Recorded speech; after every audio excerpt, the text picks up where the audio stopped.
Hello everyone, welcome to my channel. I am here to help you today. I know you use this video to fall asleep, so before that, like the video and subscribe to the channel. Also, where are you from and what time are you watching? Now get comfortable and relax. Case 1. Cody Josiah Bigsby was born on January 12, 2018, to parents Dina Abdul Karim and Corey Jamar Bigsby of Hampton, Virginia. The couple already had another son and went on to have a total of 4 children in a span of 3 years, including a set of twin boys born after Cody. Cody was a cute little boy with curly black hair and sweet brown eyes. He had big dimples when he smiled and liked Spider-Man. Cody's parents never married, and the relationship ended in 2019. A year later, Dina was going through some major health issues, so it was decided that Corey would take custody of their children. According to Dina, Corey initially did not want to take Cody, calling him a mama's boy. Still, the couple agreed to meet for a handoff halfway between Corey's residence in Hampton and Washington, D.C., where Dina was now living. On November 1st, 2020, Dina gave the children to Corey, and that was the last time she saw any of her children for the next couple of years. She said that Corey refused to tell her his home address in Hampton so that she could visit her kids. On Monday, January 31st, 2022, Corey called the police at 9 a.m. to report that 4-year-old Cody was missing. 2 Hampton officers responded to Corey's address at the Buckrow Point Townhomes on Ramlet Drive. They spoke with Corey around 9:15, and he told them that he had awoken that morning to find Cody gone. The last time he had seen his son was around 2 a.m. when he had put the little boy to bed. He said he searched the home first, and then called 911 afterwards. Police immediately issued a press release asking the public to help in locating the little boy. He was described as being about 3 feet tall and was believed to be wearing a black bomber jacket, black sweatpants, and Spider-Man flip-flops.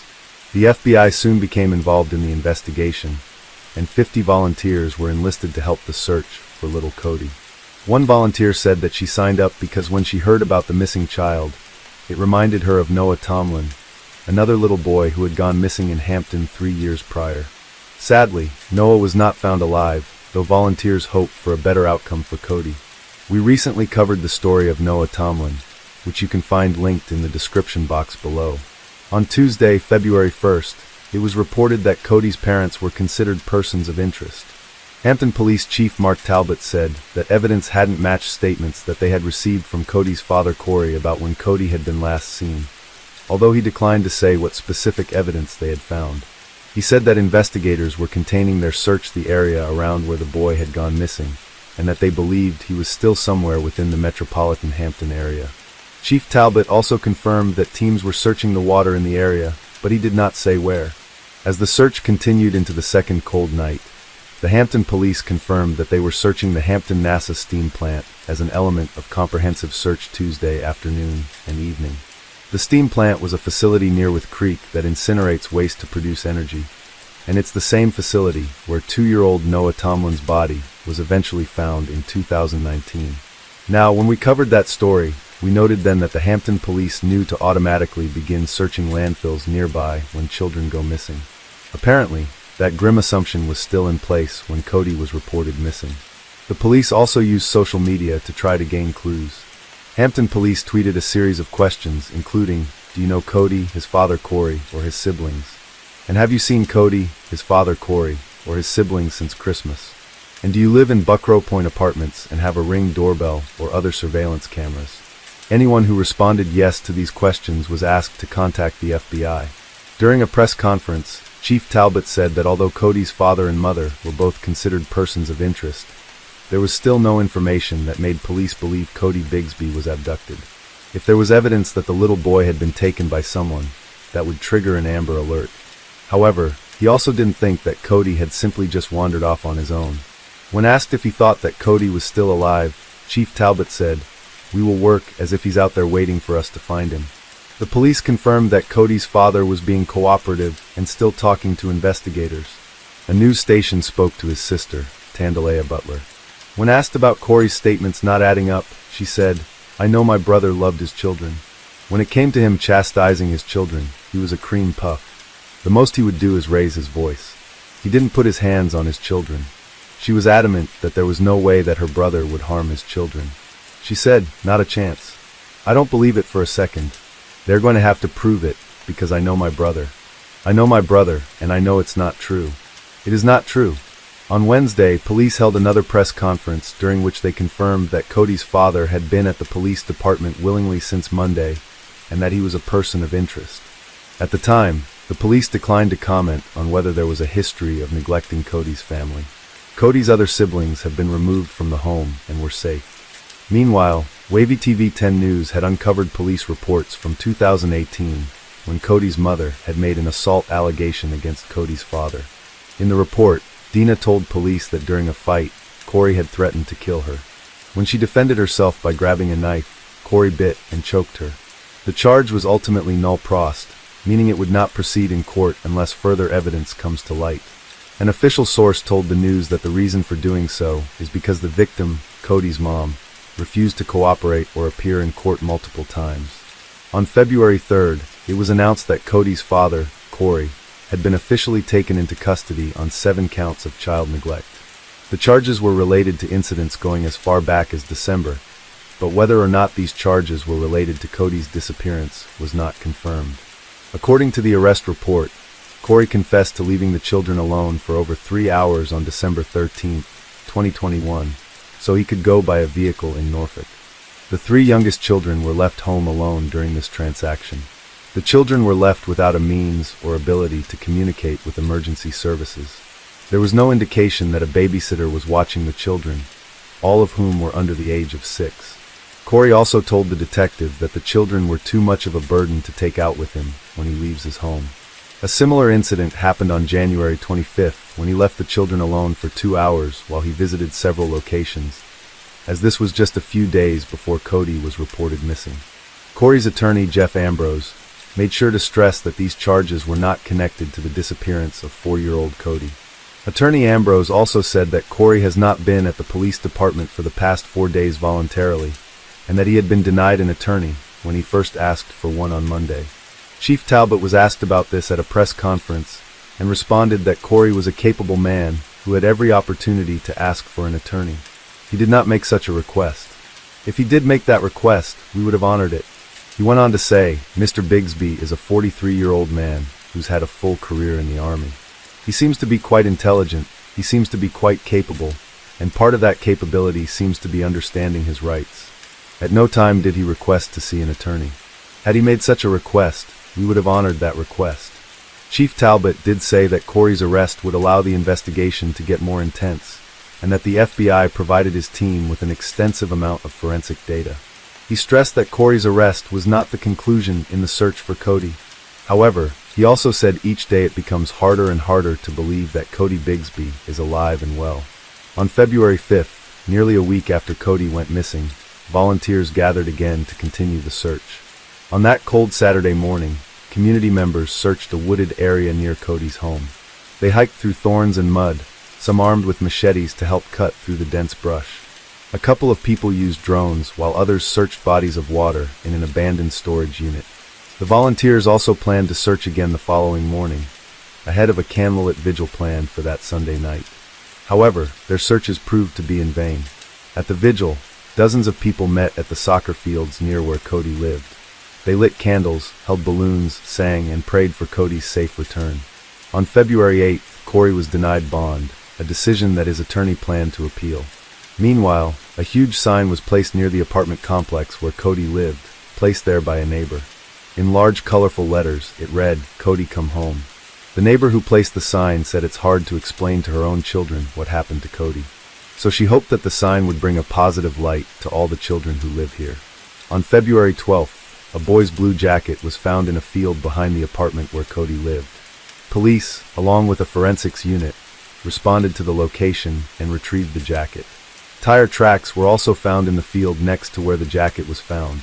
Although the outcome for Cody did not seem hopeful, the community continued to show support and love for the missing little boy. A sparkly box decorated for Valentine's Day was placed along a fence at a nearby soccer field, and well-wishers were encouraged to leave a Valentine's card for Cody. By Valentine's Day, the fence was lined with balloons, flowers, and other remembrances for Cody. A Facebook group dedicated to Cody gained tens of thousands of members, including people from all over the world who were eager to find out any news about Cody's disappearance. Cody's mother, Dina, released a statement to the news which read, "At this present time, I do not wish to take part in any telephone, television, or social media interviews. My reluctance is based on the upcoming trial, and the questions asked are questions that will be addressed in court. In addition, I've been advised by legal counsel not to address the public. However, I would like to speak to the support of the community. I sincerely appreciate all the volunteers, rescue workers, police, FBI, news reporters, the community at large, family, friends, and everyone who's showing love and support for Cody. It truly warms my heart. I am praying for the safe return of my baby boy Cody. I hope the public and the community understand and respect my position during this tragic time." A non-profit search and rescue volunteer team called Water Team Incorporated searched the area where Corey used to live in Norfolk, Virginia. The volunteer team had received calls from neighbors living there pointing them to the area. Members scoured the area, but again, there were no new clues found to indicate what happened to little Cody. Later in February, Hampton Police Chief Talbot held a press conference where he admitted that detectives who initially interviewed Corey had mishandled the investigation. This admission came just days after Chief Talbot had insisted that Corey had not asked for an attorney. As it turns out, Corey had come to the police station after initially reporting his son missing, and at 10 p.m. that night, investigators gave him a lie detector test that went on for hours. Around 4 a.m., Corey and a police detective got into a shouting match over one of the results, and during that exchange, Corey indicated twice that he wanted legal counsel. However, the interview continued and Corey ultimately stayed at the police station for another 2.5 days without an attorney. Once Chief Talbot was made aware of the issues with the interview, he immediately launched a full audit of nearly 100 hours of recorded interactions between police and Corey. That audit showed that investigators had read Corey the Miranda warning at least twice, first when he was initially questioned and again before a federal agency administered the polygraph test. He waived those rights until he requested an attorney for the first time around 4:13 a.m. on February 1st. Talbot said that his assessment was that Corey's desire for legal counsel should have been honored, and they weren't. However, the police declined to say specifically how Corey made his request or which exact words were used. Eventually, the lead detective was placed on administrative leave, but police have said that there were no issues with statements that Corey made before he asked for a lawyer.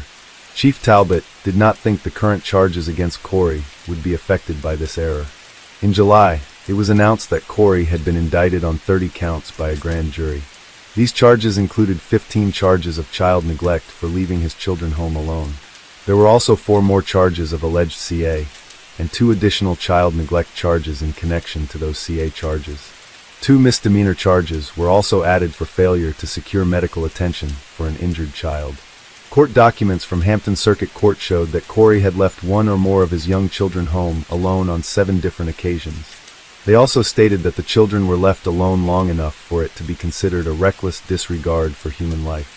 Documents also showed that he neglected to care for at least one of his 4 children on December 13th through the 15th, again on December 28th, on January 11th and 25th, and once more on February 1st, the day after Cody was reported missing. The court also alleged that Corey committed an act against a child that was so gross, wanton, and culpable as to sow a reckless disregard for human life. Charges from February 1st also included 2 misdemeanor charges for failure to secure medical attention for an injured or battered child. Corey had been denied bond for the 5th time, and his case was going to go to trial. With the new charges, he could face up to 162 years in prison. However, as before, none of these charges were directly related to the disappearance of his son Cody. In July, Cody's extended family spoke publicly for the first time, both to offer a $25,000 reward for information about Cody's whereabouts and to defend Cody's father Corey. His uncle said the police department holding Corey during the initial interview was like kidnapping, that the department stacked up charges to cover up for their wrongdoing. He said, "I thought it was innocent until proven guilty. But if you look at Corey's case, Corey is guilty, according to Hampton, Virginia, until he proves himself innocent. I thought the law worked the other way." Corey's aunt said that her nephew had never been in any trouble, saying he's a provider, he's a good dad, he's not this villain that you think. She went on to echo the sentiments of other family members, that they have no idea where Cody is, but that he isn't dead. She said, "As I prayed and asked the Lord, he told me Cody was alive." Corey's sister said that she waited outside the police department while Corey was being interviewed, and that she was told he was free to leave anytime he wanted to. She disagreed with that last statement, saying there's no way he's free to leave and doesn't want to leave. Even if he wants to help you find his son, he would want to do it from home, around people that love him. She also claimed that the department denied Corey's right to counsel, held him for 4 days without food or water, and attempted to get a false confession. She said, when you go to report your child missing, it's unfortunate that you have to be concerned that you're going to be prosecuted, especially as a black male in this country. She also said that Corey's other children were currently in the foster care system, and that the family has been unable to make contact with them. She said the family members are being vetted, and that the process could take months. She said, I just believe that the Hampton Police Department is trying to cover up for them not doing their part. Corey's child neglect trial was supposed to be held in November, but it was delayed, and his attorneys asked for a mental health evaluation. In January of 2023, a year after Cody went missing, there were still no answers. The chain-link fence with his makeshift memorial still held cardboard signs and stuffed animals, evidence that the community had not forgotten this little boy. Hampton Police Chief Mark Talbot says he's dealt with hundreds of missing people throughout his career, and that this one sticks with him. Speaking about little Cody, Chief Talbot said, we became intimately familiar with how he lived his life. We become intimately familiar with the trauma he experienced while he was living, the kind of deprivation he experienced in his short life. We learn those things through the course of the investigation process. It's deeply traumatic. Although the community remained hopeful, Chief Talbot was more realistic, explaining, through the investigative process, we've encountered a number of things that make us think at this point, very unlikely that Cody Bixby is alive. But also, being alive leaves traces on the world. He isn't available. We can't see him. We haven't heard from him. There's no evidence anyone has spoken to him on the phone or has seen him on video, haven't seen a photo of him. If he were alive, I think we would know it. If there's no evidence of a human being, especially under these circumstances, if he can't care for himself, he would have to be in the care of somebody else. There's no evidence of that. There never was from the very start. Still, Chief Talbot said that they were not giving up. Gets a briefing every week about the investigation, and has since the start of the case. He said, we've done a lot we can't talk about, and we believe ultimately the work that we have done, and will continue to do, is leading somewhere very important. Despite the grim unlikelihood of finding Cody alive, volunteers continued to search the area with the same determination that they had a year before. Of the searchers, Chief Talbot said, I know that we searched every location that we thought reasonably could be the spot of some evidence of something we could use to find out what happened or evidence of Cody or his remains. We searched all those areas. I don't think they are wasting their time. I also do not think it's likely they will find anything useful. Based on a statement Corey made while locked up at the Hampton Roads Regional Jail, we searched an outdoor area in Maryland near Washington several months prior, but that didn't turn up any leads about Cody's whereabouts either. Investigators also said that the search has been hampered by the fact that Corey didn't have a traditional cellular phone plan that would allow them to gain access to his movements in the days leading up to Cody's disappearance. Instead, he used phones that would only occasionally be hooked up to the free wireless services. An aunt told investigators she talked to Cody by phone about 13 months before he went missing, on either Christmas or Thanksgiving in 2020. As far as investigators can tell, that's the last time anyone besides his father talked to Cody. Neighbors have said Cody and his 3 brothers hardly left the house. The children weren't going to school and didn't have any babysitters. In March of 2023, Corey was transferred to Eastern State Hospital for restorative services and a mental health treatment following a psychiatric evaluation by a court-appointed doctor. This order came after 3 different doctors evaluated Corey and gave differing opinions on his competency to stand trial. After the hearing about this move, Corey's family and attorney said that they believed his declining competency was due to his incarceration, the jail conditions, and the stress of his child being missing. Corey's family said that they believe Cody is still alive, but believe he had been trafficked. They said Hampton police had not done enough to locate the missing boy. Corey's sister said, I believe in my heart. I know Cody is alive, but I believe he's being trafficked somewhere. I believe that my nephew is alive, and one day he'll be returned. Licensed clinical psychologist William McKenna evaluated Corey on May 30th and determined that he was competent to stand trial. Finally, In early June of 2023, Corey Bigsby was indicted by a grand jury on charges of homicide and concealment of a dead body. According to the indictment, Corey was being charged for the death of his son, which happened on or about June 18, 2021, about 7 months before Cody was reported missing. Details were not initially released about what evidence led the investigators to this particular time of death. Corey's sister asserted that the timeline doesn't match up with the last time she saw Cody. She said that her brother Corey and his 4 children, including Cody, attended a gathering at her house in the D.C. area sometime in September or October of 2021. The gathering was to mark the day of her late mother's birthday, and that the boys had been playing outside on the trampoline. She also claimed that another relative had been to Corey's house in December of 2021, that they had seen Cody very much alive at that time. Now it came as a surprise that on June 21st, Corey was granted bond and released from jail.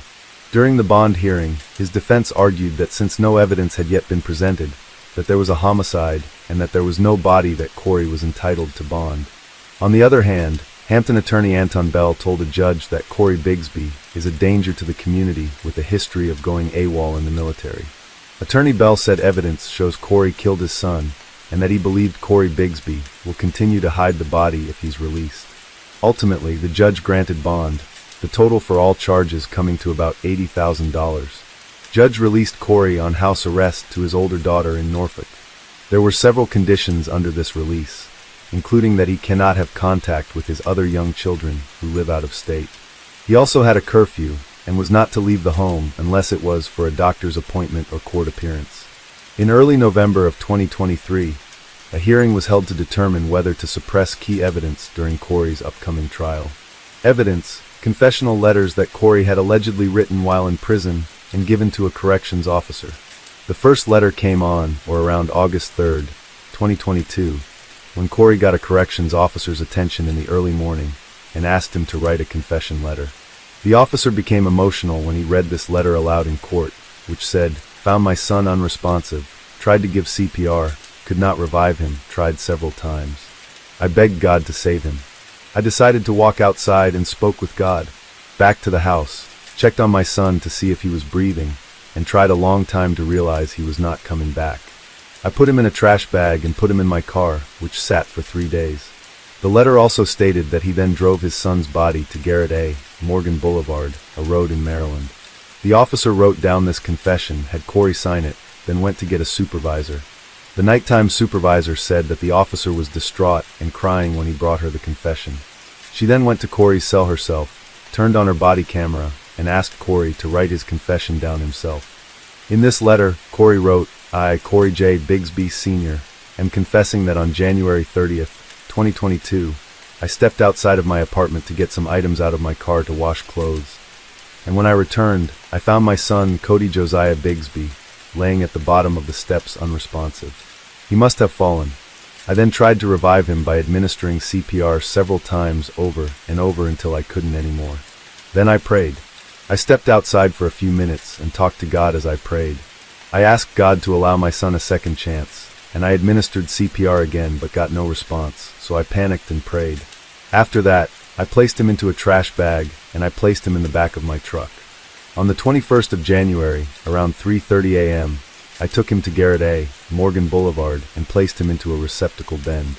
After I realized it was a trash can, I took him out and put him into a hole I dug beside a tree inside the tree line. He has tape around his ankles and wrist, a cowboy rug under him, Beats headphones in his ears. I then ate and placed his bike in some trash after I ate at the scene. Another jail officer testified Corey handed her a piece of paper on Christmas of 2022. Said Corey buried Cody after finding him unresponsive on January 31st, 2022. Another confession was found in a notebook in Corey's cell, saying he hit Cody on the head on the floor on June 18, 2021, hit him with fists, put him in the bathtub, then in a fridge before burying him. The defense argued in the hearing that Corey made these statements because of the way he was being treated at the jail and the police station. Cody's lead attorney, Amina Matheny Willard, argued that the statements should have been thrown out because Cody was suffering from trauma brought on by police interrogation that began the day he reported Cody missing. Ultimately, the judge determined that these written confessions were admissible in court for Cody's trial, which was set to begin in early March of 2024. Sadly, in February of 2024, a notice was placed on Cody's memorial fence, notifying people that the memorial was going to be removed. Mourners had asked to keep the memorial up longer, and they were told that it would remain for the 2-year anniversary of Cody's disappearance. Would come down now that someone had been charged with his death. Well-wishers were advised to take down any items they wanted to keep, and the rest would be placed in storage until claimed. Neighbor Nancy Strickland, who had organized many of the memorials for Cody, said, "It breaks my heart that we have to take it down. They can take the fence, but they can never take your memory from me. I love you, Cody Bigsby." Corey's trial began on March 6, 2024. During the trial, Cody's mother, Dina, testified that the last time she saw her little boy alive was when she dropped him off with his father in November of 2020. At the time, Cody was just shy of 3 years old. Dina said she was hospitalized for part of 2020, so she and Cody's father, Corey, met at a 7-Eleven halfway between Hampton and Washington, D.C. for Dina to turn Cody and his brothers over to Corey. But after that, Corey would hardly ever let her speak with her sons. They had made a co-parenting agreement in which she thought the children would spend time at both homes, but that never happened. She said that Corey never gave her his address, and that her phone calls, emails, and texts, which she typically sent several times a month, usually went unreturned. She said, "For the most part, I was ghosted." Dina testified that in early 2021, just a few months before Cody was allegedly killed, Corey sent her an email saying that 3-year-old Cody was inappropriately touching his twin younger brothers, who at that point were a year and a half old. The email from Corey said, "He's still doing the same stuff, and that Cody needs to come back to you because I don't want to severely hurt him," adding that he needs to see a psychiatrist. Cody never did go back to live with his mother, but Corey sent her a picture of the boy a couple months later on June 14, 2021, the twins' birthday. Dina told the jurors that she was pretty much only able to speak with them on their birthdays. A prosecutor showed Dina the picture of Cody taken about a week before he would have been killed. Dina grew emotional, and it didn't look like the boy she knew. She said he was a laughing, joking, loving child, no issues at all, only love. But in the picture, Dina said he looked sad and frightened. Dina also testified that on January 15, 2022, the day after Cody's 4th birthday, she sent Corey an email that asked, "Where are my kids, Corey? Are they alive?"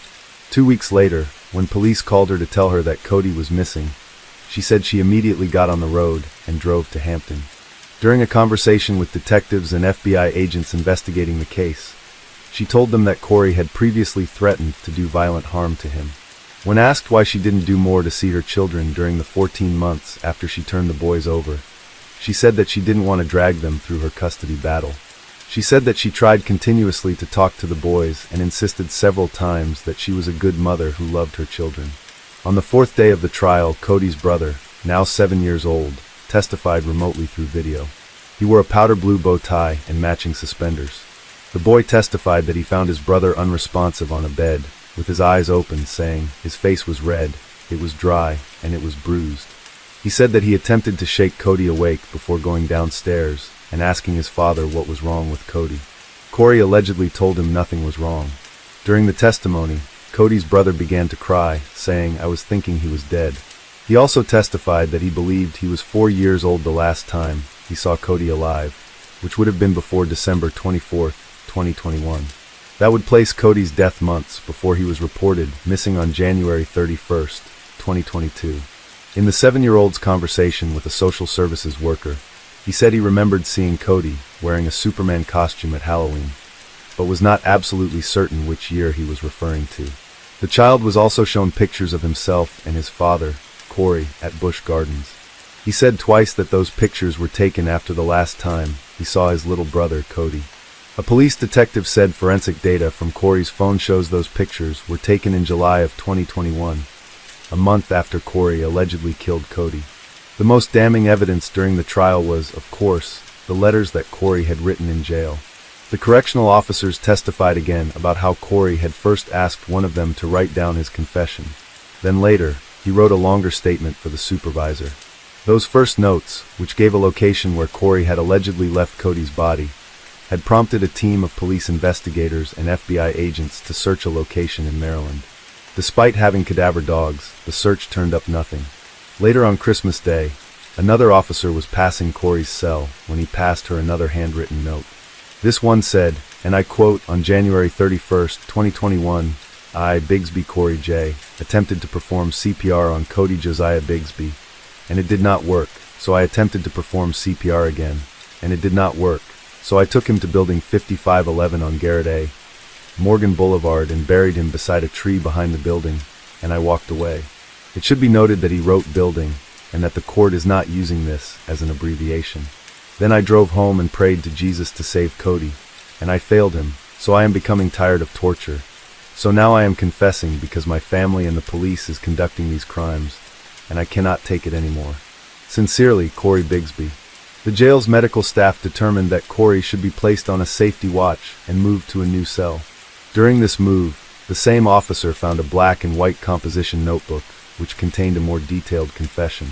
Both pages of the handwritten confession had big black X's drawn across them, but were still clearly legible. The officer was asked to read aloud this letter in court. It said, "November 5th, 2022, on June 18th, 2021, I, Corey Bigsby, walked in the room and grabbed Cody and dragged him into the kitchen and thumped his head on the floor and beat him with my fist. And he went into cardiac arrest, and I tried to perform CPR. Then he did not respond. Then I went upstairs with Cody and put him into the tub. Then I wet him up to see if he would respond. He did not, so I held him and prayed to God that he'd bring my baby back. Then I took him in the room and laid him in the bed. Then I went to the car and got a flashlight and charged it. I then went to the gas station and got gas. Then I went to the store and got snacks. Then I went to the restroom and pooped and wiped it off. Cody and I went to empty car wash and put Cody in a bag. Then I drove back home and put Cody in the fridge. Then I put Cody in the car again and drove him to building 5511 and dug a hole by the tree and buried him. Then went home and prayed for forgiveness. Then went to King's Dominion the next day, and I went to the hospital, and I dumped my clothes from the crime in the trash and burned them. Then the next day, I went back to burn Cody and cover up scars from the beatings. Then I went home and took a bath with DJ. Please accept my confessions. Sincerely, Corey Bigsby. Corey Bigsby. Week 2 of the murder trial began with the prosecution playing the 911 call that Corey placed to report his son missing. In the call, Corey said, "I think my son is missing. We are moving today. I looked upstairs in his room. I looked everywhere. Last night, he asked to go outside. Sometimes he creeps outside at night." During the initial call, Corey did not know how tall his son was, and when asked what his child was wearing, he said his Spider-Man flip-flops were also missing, so he must be wearing them. The defense called several people to the stand, including Corey's sister and a man who claimed to see Cody just 2 days before Corey reported him missing in January of 2022. During closing arguments, prosecuting attorney Anton Bell said to the jury, "He beat that child with his fists and dumped the child like he was trash. You have the ability to bring to Cody what no one else can bring, and that's accountability." Defense attorney Curtis Brown said to the jurors that he believed there was a lack of forensics, DNA, or fingerprints to prove Corey killed his son and hid his body, saying not one soul saw my client do anything. Prosecutor Bell was able to counter this by saying Cody's eyes were open when his brother found him, so the last image he saw was his dad beating him. The trial wrapped up on March 12, 2024. The jurors took over 2 hours to reach a verdict. Corey was found guilty on both counts, second-degree homicide and concealing a body. Hampton Police Chief Jimmy Weidman, who took over when Chief Mark Talbot left the position for another job in 2023, said that even with the guilty verdict, the search for Cody's body will continue. He said, "Our work isn't done. We still have to look for and recover Cody. Our efforts won't cease until that is accomplished." After the trial, Corey was interviewed at the Western Tidewater Regional Jail in Suffolk, where he maintained his innocence. He said, "I don't know what happened. All I know is, of course, he had to wander away. But did someone take him? I wouldn't know." He claimed that the written confessions were coerced out of him by jail guards, who denied him showers, food, his commissary money, and internet time. Tonight, Bigsby maintains his innocence. Angelica Rentock is in the studio after speaking with him exclusively at the Western Tidewater Regional Jail. Corey Bigsby and I spoke for around half an hour. He says he's choosing to interview now because of what he describes as an unfair trial. And following Bigsby's conviction yesterday, people in the community, especially those who spent so much time searching for Cody, still have unanswered questions. Keep doing what you're doing. I appreciate what you're doing. I need that because as soon as we find Cody, I guarantee you, we'll find out that this is. No, I don't know what Cody is. I never knew what Cody is. And that's unfair too. How are you going to say that I confessed to something? If I confess to it, then I'm telling you, hey, this is where my son is. You should have been able to go get him then, and it should have been over. You should have been able to prove hard facts that I killed my son. Shortly after Corey Bigsby reported his 4-year-old son, Cody, missing to Hampton police, in January of 2022, detectives arrested him on separate child neglect charges. He stayed in Hampton Roads Regional Jail for months. Bigsby alleges mistreatment from the correctional officers. They kept telling me, write a confession letter then. And I kept telling them, I'm not confessing to anything, because there's nothing to confess to. So I said, okay, I'll write a letter because they were telling me what to write through the intercoms. They were telling me what to write down on the paper, and I was telling them I wasn't going to write it. It went from that to them telling me specifically to write certain things that I wrote in the one letter that was X'd out. In that X'd out letter, Bigsby wrote about beating Cody to death on June 18, 2021. But Bigsby tells me he never hurt any of his children. One of his sons testified against him during trial last week. The now 7-year-old said in court, Cody looked dead on the bed in an upstairs bedroom. And all of a sudden, my son come and say some stuff that was coerced, knowing my son never seen his brother laying anywhere lifeless, none of that. On June 18, 2024, the 3-year anniversary of Cody's death, Corey was sentenced to 45 years in prison for the homicide of his son. As appalling as it is, 40 years is the maximum sentence that was allowed for second-degree homicide in Virginia, plus 5 years for concealing a body. He is still facing a possibility of 162 years for the other pending charges of child neglect. In the courtroom, Cody's mother, Dina, spoke about the impact her son's death has had on her and her other children. She said, I have to live with the fact that I put my kids in the hands of a sociopath disguised as a father. She asked the judge for the maximum sentence, saying Corey doesn't deserve to see the light of day again. She said, I pray Cody haunts him for eternity. In January of 2024, 2 years after Cody was first reported missing, a bill was introduced in Virginia to enact a new alert for when a child goes missing. The intent was for this alert to fill the gaps when a case doesn't meet the criteria for an Amber Alert. If you've watched this channel for a while, you probably know that the Amber Alert has strict criteria, including reasonable belief that the child has been abducted, is in imminent danger of bodily harm, and that there's enough descriptive information about the victim and the abductor. Cody's case didn't meet these criteria, as there was no evidence that Cody had been abducted. A new proposed alert called the Cody Alert would broaden the parameters to include pretty much any case where a child is missing, abducted, or not. The new alert, law enforcement could trigger the alert right away, popping up on phones within a 10-mile radius. They could also resend the alert every 10 minutes and widen the radius as needed. The new bill was officially signed into law by the governor in May of 2024. Officials were given a deadline of summer 2025 to set up the new Cody Alert. However, Virginia State Police were able to begin implementing the new alert months ahead of schedule in September of 2024. As of October 16th, 3 Virginia children had received Cody alerts, and all 3 were found safe. According to the Norfolk Police Department, the Cody Alert helped bring a 12-year-old girl home safe earlier this October. Delegate A.C. Cordoza, who helped author the bill for the new Cody Alert, said he helped search for the missing 4-year-old boy who inspired the new alert. He said, I'm glad that we're remembering Cody every time we do one of his alerts. It means the world to me. We want to say, I want everyone to remember what happened here in Hampton and the young man who was lost. What we're doing is making sure that doesn't happen again. We'll be awaiting the verdict for Corey's child neglect trial, which will hopefully end with more jail time than the meager 45 years that he was sentenced for Cody's death. He is currently being held at the Nottoway Correctional Center in Buckville, Virginia. As of the time of this recording, Cody has not revealed the whereabouts of his son's body. It seems likely that Cody is buried in a shallow, unmarked grave, somewhere cold and alone. He has not had a proper burial, no headstone, and now there isn't even a chain-link fence memorial to remember Cody. His memory will have to live on in the hearts of those who knew the little boy with his dimpled smile. We do know that at least his name will live on through the Cody Alert, which is already helping other missing children in just the first couple of months. Maybe his memory will be able to help save the life of some other missing child, even when there was no one there to save him.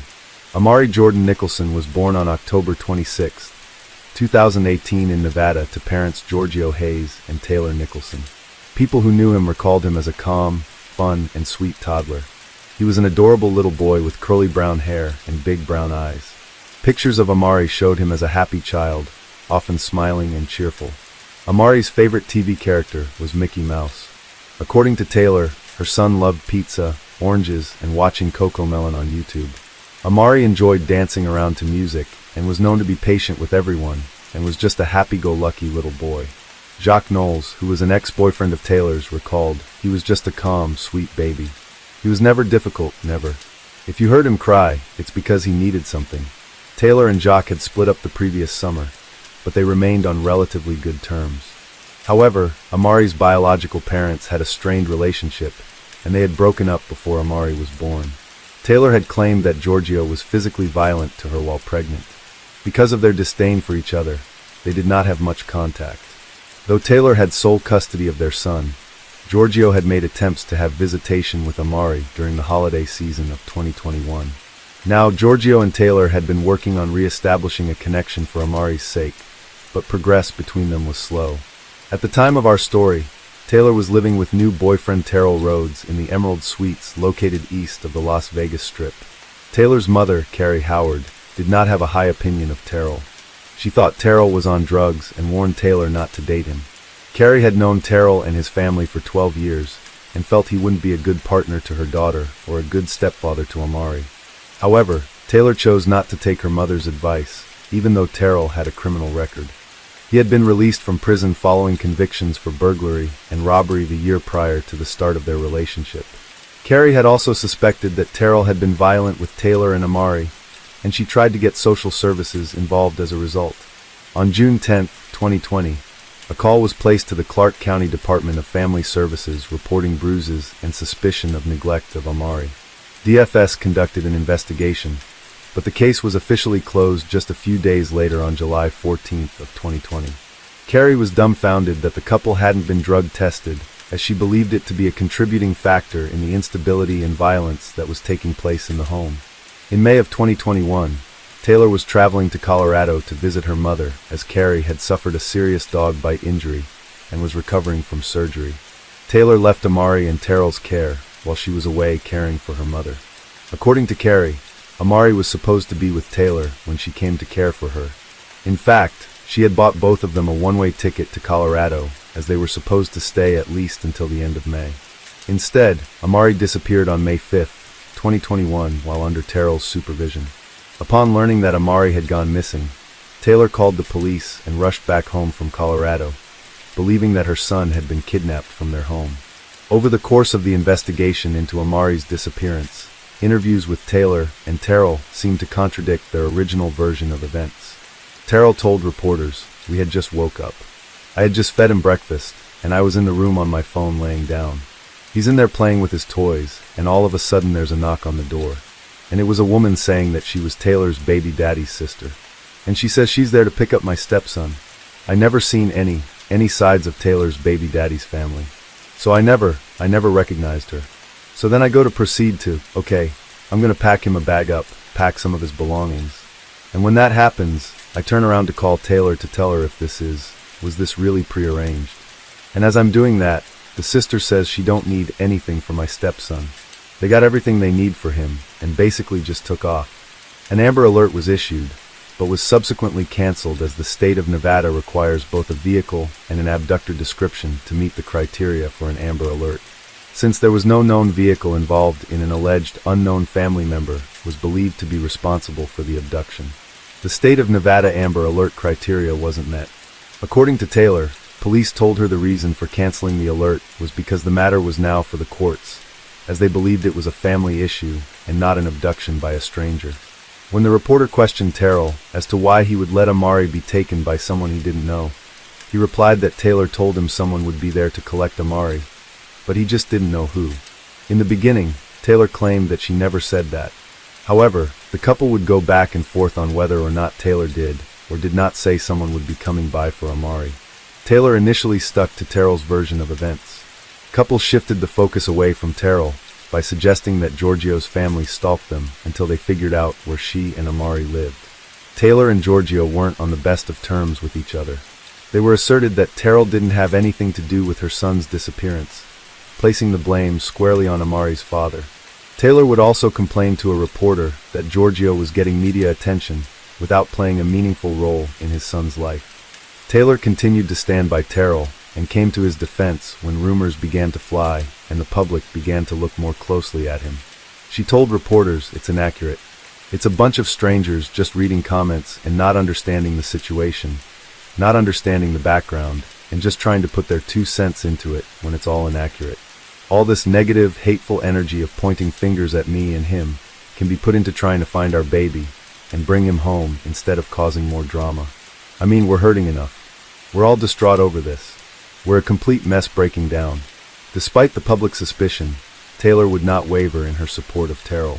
The kidnapping narrative began to crumble, however, when Taylor later admitted to reporters that she and Terrell had been arguing prior to her leaving for Colorado. She said that telling him someone would be by to pick up Amari was basically an empty threat meant to annoy him. She hadn't been specific about when or even if a pickup would occur.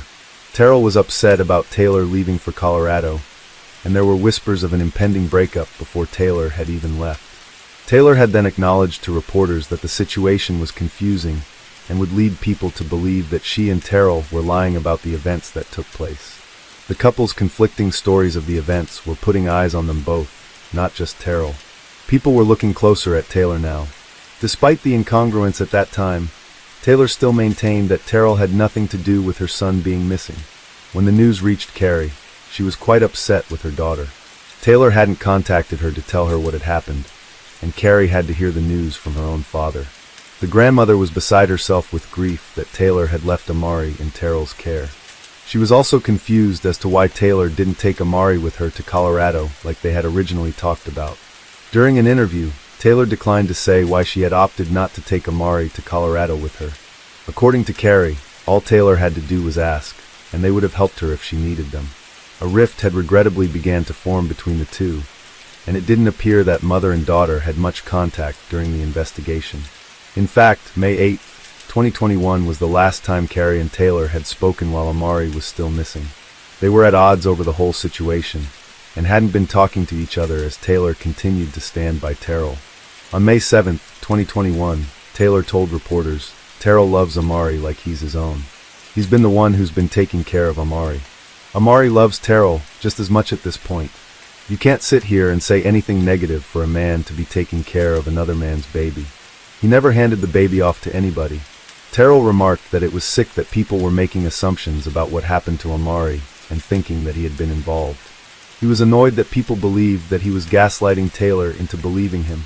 During this particular speech, Terrell avoided looking at the camera and would shift his gaze to his feet or off into the distance. Still, Taylor wouldn't hear anyone would criticize Terrell. Message to the public is, we miss our baby boy, and if he's watching, mommy and daddy loves you, and we hope you get home soon and safely.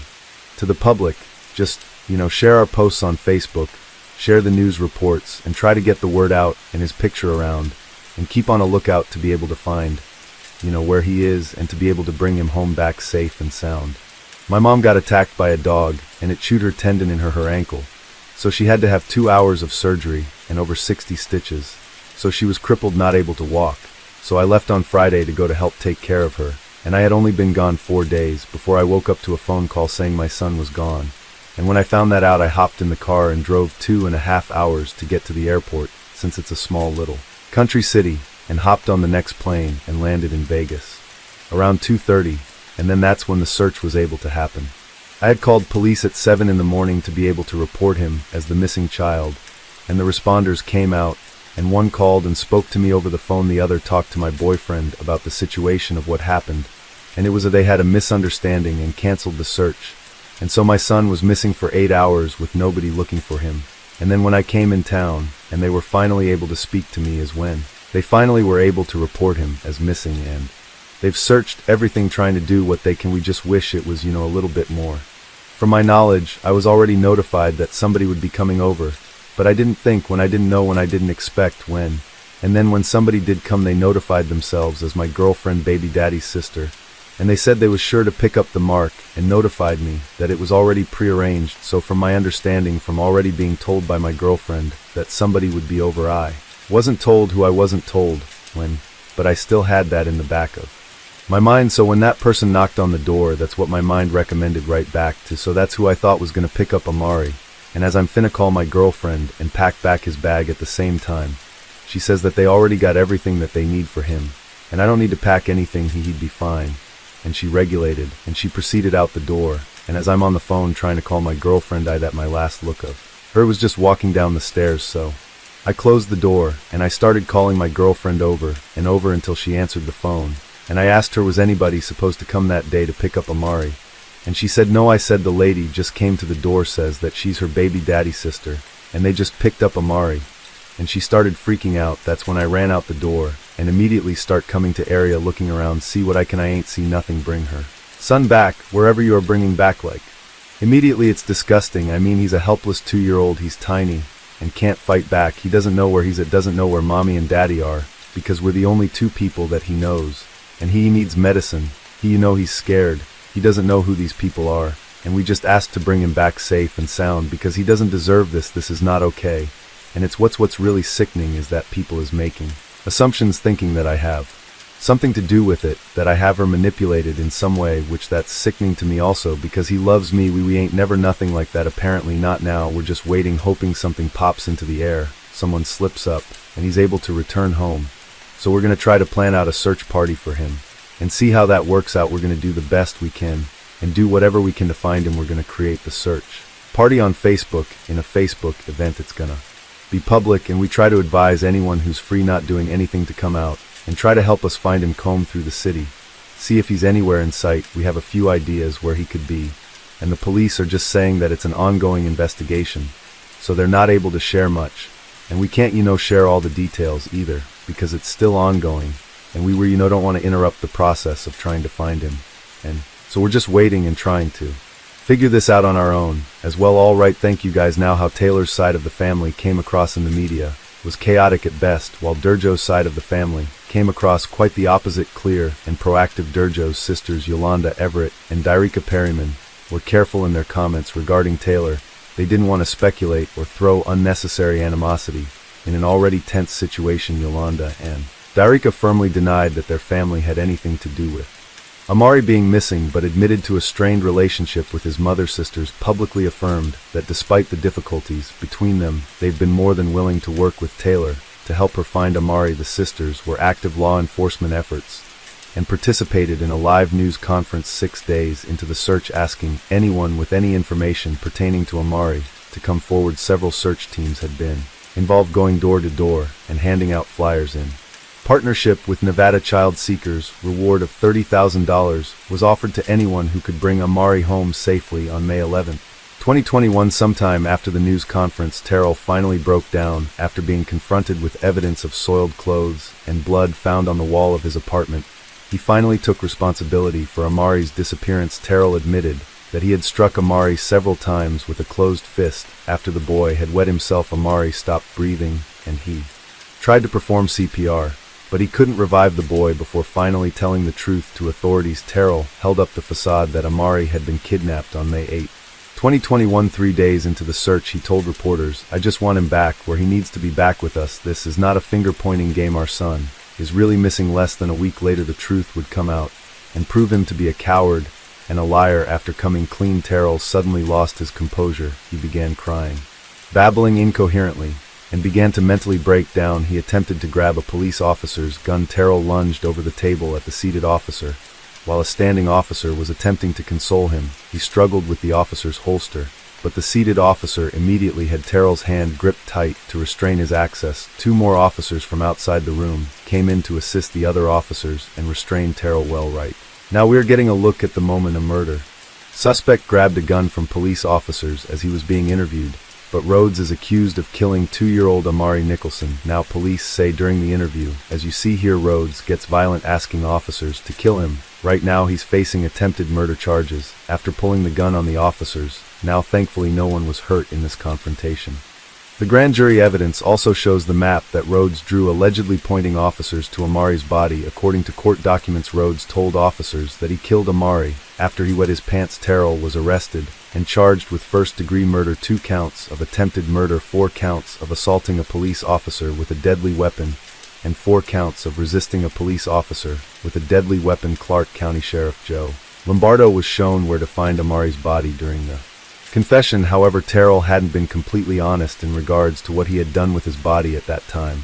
So the search for Amari continued after Terrell's arrest. Law enforcement believed they would not locate a body in this case, but Terrell eventually drew them a map, as shown in the video, on May 12, 2021. Amari's body was found buried in a shallow grave at Paradise Road and East Twain Avenue, near a brick wall between Siegel Suites and McDonald's. This location was right around the corner from the complex they were living in. Some reports have suggested that Amari was found in a dumpster. Terrell has not spoken publicly to reporters since his official arrest. When Carrie found out what Terrell had done, she told the reporters she didn't think Terrell would go as far as to end Amari's life, but she wasn't shocked that he had done so. After all, Carrie had spoken against the relationship from the start and had called for an investigation into suspected violence in their home. The previous year, midday, the mother of a 2-year-old allegedly murdered by her boyfriend, opening up about her heartbreaking loss. Marie Nicholson's body was found earlier this week near Paradise in Twain. Taylor Nicholson says right now she's trying her best to cope and remember the good times with him being gone. You know, it's getting difficult. You still see him running around, you still see everything, you still hear everything, and now we just gotta live through what he loves the most to keep his spirit close to all of us. Metro police say Terrell Rhodes was taking care of Amari while Taylor was in Colorado caring for her mom. In an arrest report, Rhodes admitted to hitting Amari several times after the toddler urinated on himself. Police say Rhodes and Taylor were dating and just broke up before Amari's death. When Taylor heard the truth, it was the final blow to her trust and confidence in Terrell. She felt betrayed. However, the time had come for her to take responsibility for the fact that she had stubbornly stood by Terrell's version of events. Knowing she was never serious about anyone coming to pick up Amari, the public had already been looking at Taylor with a measure of suspicion, and the truth coming out finally put more focus on Taylor's handling of events. If Taylor knew there was never a plan to actually have someone pick up Amari, why did she believe Terrell's version of the events? Why didn't she doubt Terrell's story? Instead of feeling guilty, Taylor took a defensive stance. She felt she couldn't fully grieve her son in peace, and that people she once knew, people she hadn't spoken to in months or even years, were judging her, and in some cases hating on her for how she was dealing with such a public tragedy. Taylor said she was always someone who kept her feelings inside and did not like to display what she was dealing with to the outside world. Taylor was advised to stay home, out of the view of the media, as she may not be safe with the amount of hate she was receiving. Terrell was held in Clark County Detention Center following his arrest. His trial would be delayed and pushed back several times. Although the reasons for these setbacks have not been made clear, Terrell waited around in prison, riding the delays for 3 years before accepting the plea deal. 3 months before his trial, Terrell was officially sentenced on July 30th, 2024. His attorney Robert Langford negotiated a deal of 20 years to life for the murder charge and a sentence of an additional 1 to 6 years for each of the assault charges. A sentence of 20 years to life would mean Terrell wouldn't be eligible for parole until 2041, excluding time for the additional years added for the charges he accumulated for resisting his arrest. According to attorney Langford, his client is mentally tortured every day by what he did. Amari's father believed that Terrell should have had to face the death penalty for what he had done to his son Amari. He said, yeah, he should look death in the face like Amari did. It's only fair that you look death in the face like the child did. Prosecutors said on June of 2021 that they would not pursue the death penalty against Terrell. Terrell wouldn't be the only one finding themselves in hot water with law enforcement. That year, Taylor was arrested in June of 2021 on charges of solicitation and carrying a concealed weapon. She had met a man at the MGM Grand Hotel and Casino who happened to be an undercover officer. This man chatted her up and bought her a drink at the bar. They had discussed a transaction for activities, and once terms were agreed upon, walked together to a room within the hotel. There, Taylor was met by officers who placed her under arrest. Her purse contained brass knuckles and condoms. Taylor was held at the Clark County Detention Center on a $5,000 bail. She waived her right to a trial and pled no contest to solicitation and carrying a concealed weapon. The judge must have taken pity on Taylor, as she was given Time served for the incident. Amari's tragic story had a significant impact on the community around where they lived. Citizens of Las Vegas were upset with DFS's response to the CA and neglect complaint. They were bothered by the short length of investigation given to the complaint and the canceling of the Amber Alert when he first went missing. Too often reports are made to CPS agencies that yield no findings, only for a serious incident to occur a short time after carry for one believed that had. They looked further into the complaint that occurred in July of 2020, that Amari would still be alive. The community felt changes needed to be made on how the department handled child endangerment complaints and the criteria for Amber Alerts across the state of Nevada. Many felt the investigation put forth by the Clark County DFS wasn't well conducted. Further community involvement in this case had produced a petition for new legislation dubbed Amari's Law that requests the following issues be looked at. Amber Alerts should be made for any and all missing children under the age of 18, whether or not a vehicle is involved and or person of interest description is available. An alert should be sent out with a description of the child and the last person they were seen with, regardless of whether or not they are family to the missing. When a case is reported with Clark County DFS, the cases should have a more thorough investigation done by speaking with anyone with concerns, including family, neighbors and friends, to understand the scope of the threat to the well-being of the child. There should be more than one visit from an agency representative if a report is made, even if evidence wasn't seen the first time. Parents should be held accountable for leaving their children in the care of someone known to be violent or otherwise neglectful. Our county DFS cannot deny that there is a problem when every week there are multiple stories of a child suffering violence at the hand of a non-blood related parent like caregiver. Of course, there will always be exceptions when supervision is performed by a non-romantic caregiver, such as a babysitter, daycare, or foster care provider. The evidence will clear the parents of any ethical wrongdoing, but a romantic partner should be subject to higher scrutiny and some accountability placed on the biological parent who made that choice when it results in harm to their child. Community also wanted to work on building more outreach programs for families and victims of violence in Amari's name, teaming up with other nonprofits in different areas of the country to establish a wider network to assist families in need. Unfortunately, it appears the petition didn't gain the traction it needed for further support. The public did respond with several events to honor Amari's memory. Memorial t-shirts were made and a candlelight vigil with balloons, toys, and stuffed animals was held outside the Seagull Suites on May 13, 2021, not far from where Amari's body was finally found. Another public memorial and balloon release was held on May 17, 2021. Again, the Misery Machine does not condone or promote balloon releases. A mobile memorial starting on Cambridge Street was held on May 19, 2021. For those who missed the original memorials, people wrote messages and taped pictures of Amari to their cars and drove through the neighborhood blasting music. Another vigil was held a year later on May 13, 2022 to honor the one-year anniversary of Amari's passing near Paradise Road and East Twain Avenues, close to where his body was found. Community members did not easily forget Amari Nicholson. A song called Young Amari Song by rap artist called Set was dedicated to Amari. We'll have a link to it in our description if you're interested in checking it out. The Nicholson family did not set up fundraisers for the funeral and burial expenses. A few fundraisers were set up by people claiming to be family members, but they were just scammers trying to take advantage of the family's grief and profit from a public tragedy. Those scam sites were rightfully and promptly shut down. Amari was officially laid to rest in the new Mesquite City Cemetery in Mesquite, Nevada. His headstone contains a portrait of himself on the front and the poem When I Must Leave You by Helen Steiner Rice on the back, which reads, "When I must leave you for a while, please always carry along with you a great big smile. Please do not grieve and shed wild tears and hug your sorrow to you through the years, but start out bravely with a gallant smile. And for my sake and in my name live on, and do all things the same. Feed not your loneliness on empty days, but fill each waking hour in useful ways. Reach out your hand in comfort and in cheer, and I in turn will comfort you and hold you near, and never, never be afraid to die, for I am waiting for you in the sky." Case 3. Melinda Jean Hoagland was born on July 4, 2012 in Chester County, Pennsylvania. She had 3 sisters, Emily, Abby, and Jamie, who are all significantly older and are all adults as the date of this recording in November of 2024. Melinda had blue eyes, light brown hair, and a sweet smile. In most of her photos, her hair is shoulder length or longer, but by her 12th birthday, it was cut into an asymmetrical shag, shoulder length on one side and almost shaved on the other. According to her sister Emily, because Melinda was born on the 4th of July, She grew up thinking that the fireworks were for her. She said Melinda was a bubbly child who loved the world for what it was and loved being in it. Her sister Jamie said that Melinda was a miracle baby. She said she had a hard time coming into this world, but soon grew into a healthy, energetic child.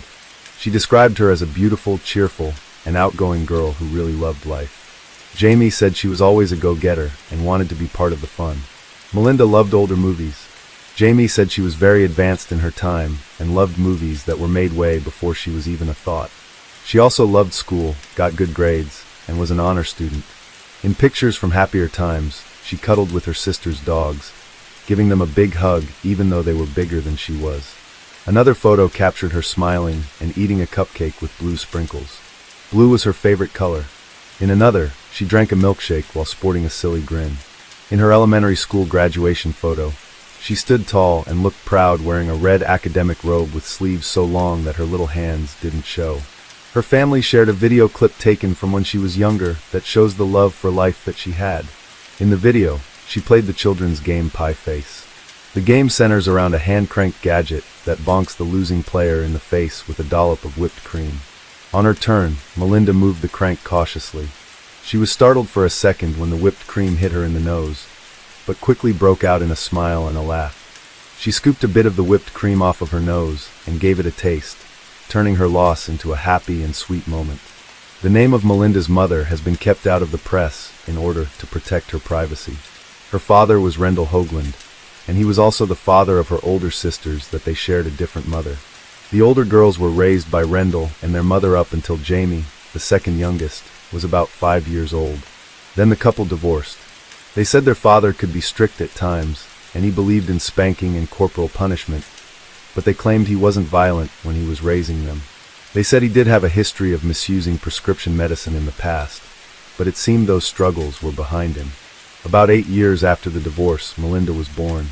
Though the older girls primarily lived with their mother, Rendell had visitation, and they regularly spent time with their father. By all accounts, Melinda's early life was a happy one. As the youngest daughter, she was considered Rendell's favorite. Jamie said she had charmed her father, and the dad she knew would have done anything for Melinda.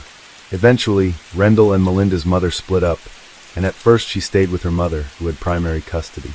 However, a few things happened over the next few years that changed Melinda's life significantly. First, according to family members, Melinda's mother was diagnosed with multiple sclerosis, an autoimmune disease that causes the body to attack the protective covering of the nerves in the brain and spinal cord. While some cases of MS can be mild, Melinda's mother was not one of the lucky ones. Her medical condition got progressively worse to the point where she was profoundly disabled. She wasn't able to take care of herself, let alone take care of a child, and she had to be moved into an assisted living facility. Still though, Melinda had her father to take care of her, and other loving family members as well. From 2018 to the middle of 2020, Sister Jamie lived with Melinda and her father, and Melinda continued to excel in school, trying to make the best of difficult circumstances. Around that time, Rendell met Cindy Warren, and his new relationship would cause heartache and pain for all of his children. When Rendell met her, Cindy had custody of her own child, a little boy we will call G, who was born around 2016. At first glance, she seemed like a decent mom. The boy seemed healthy, happy, and cared for.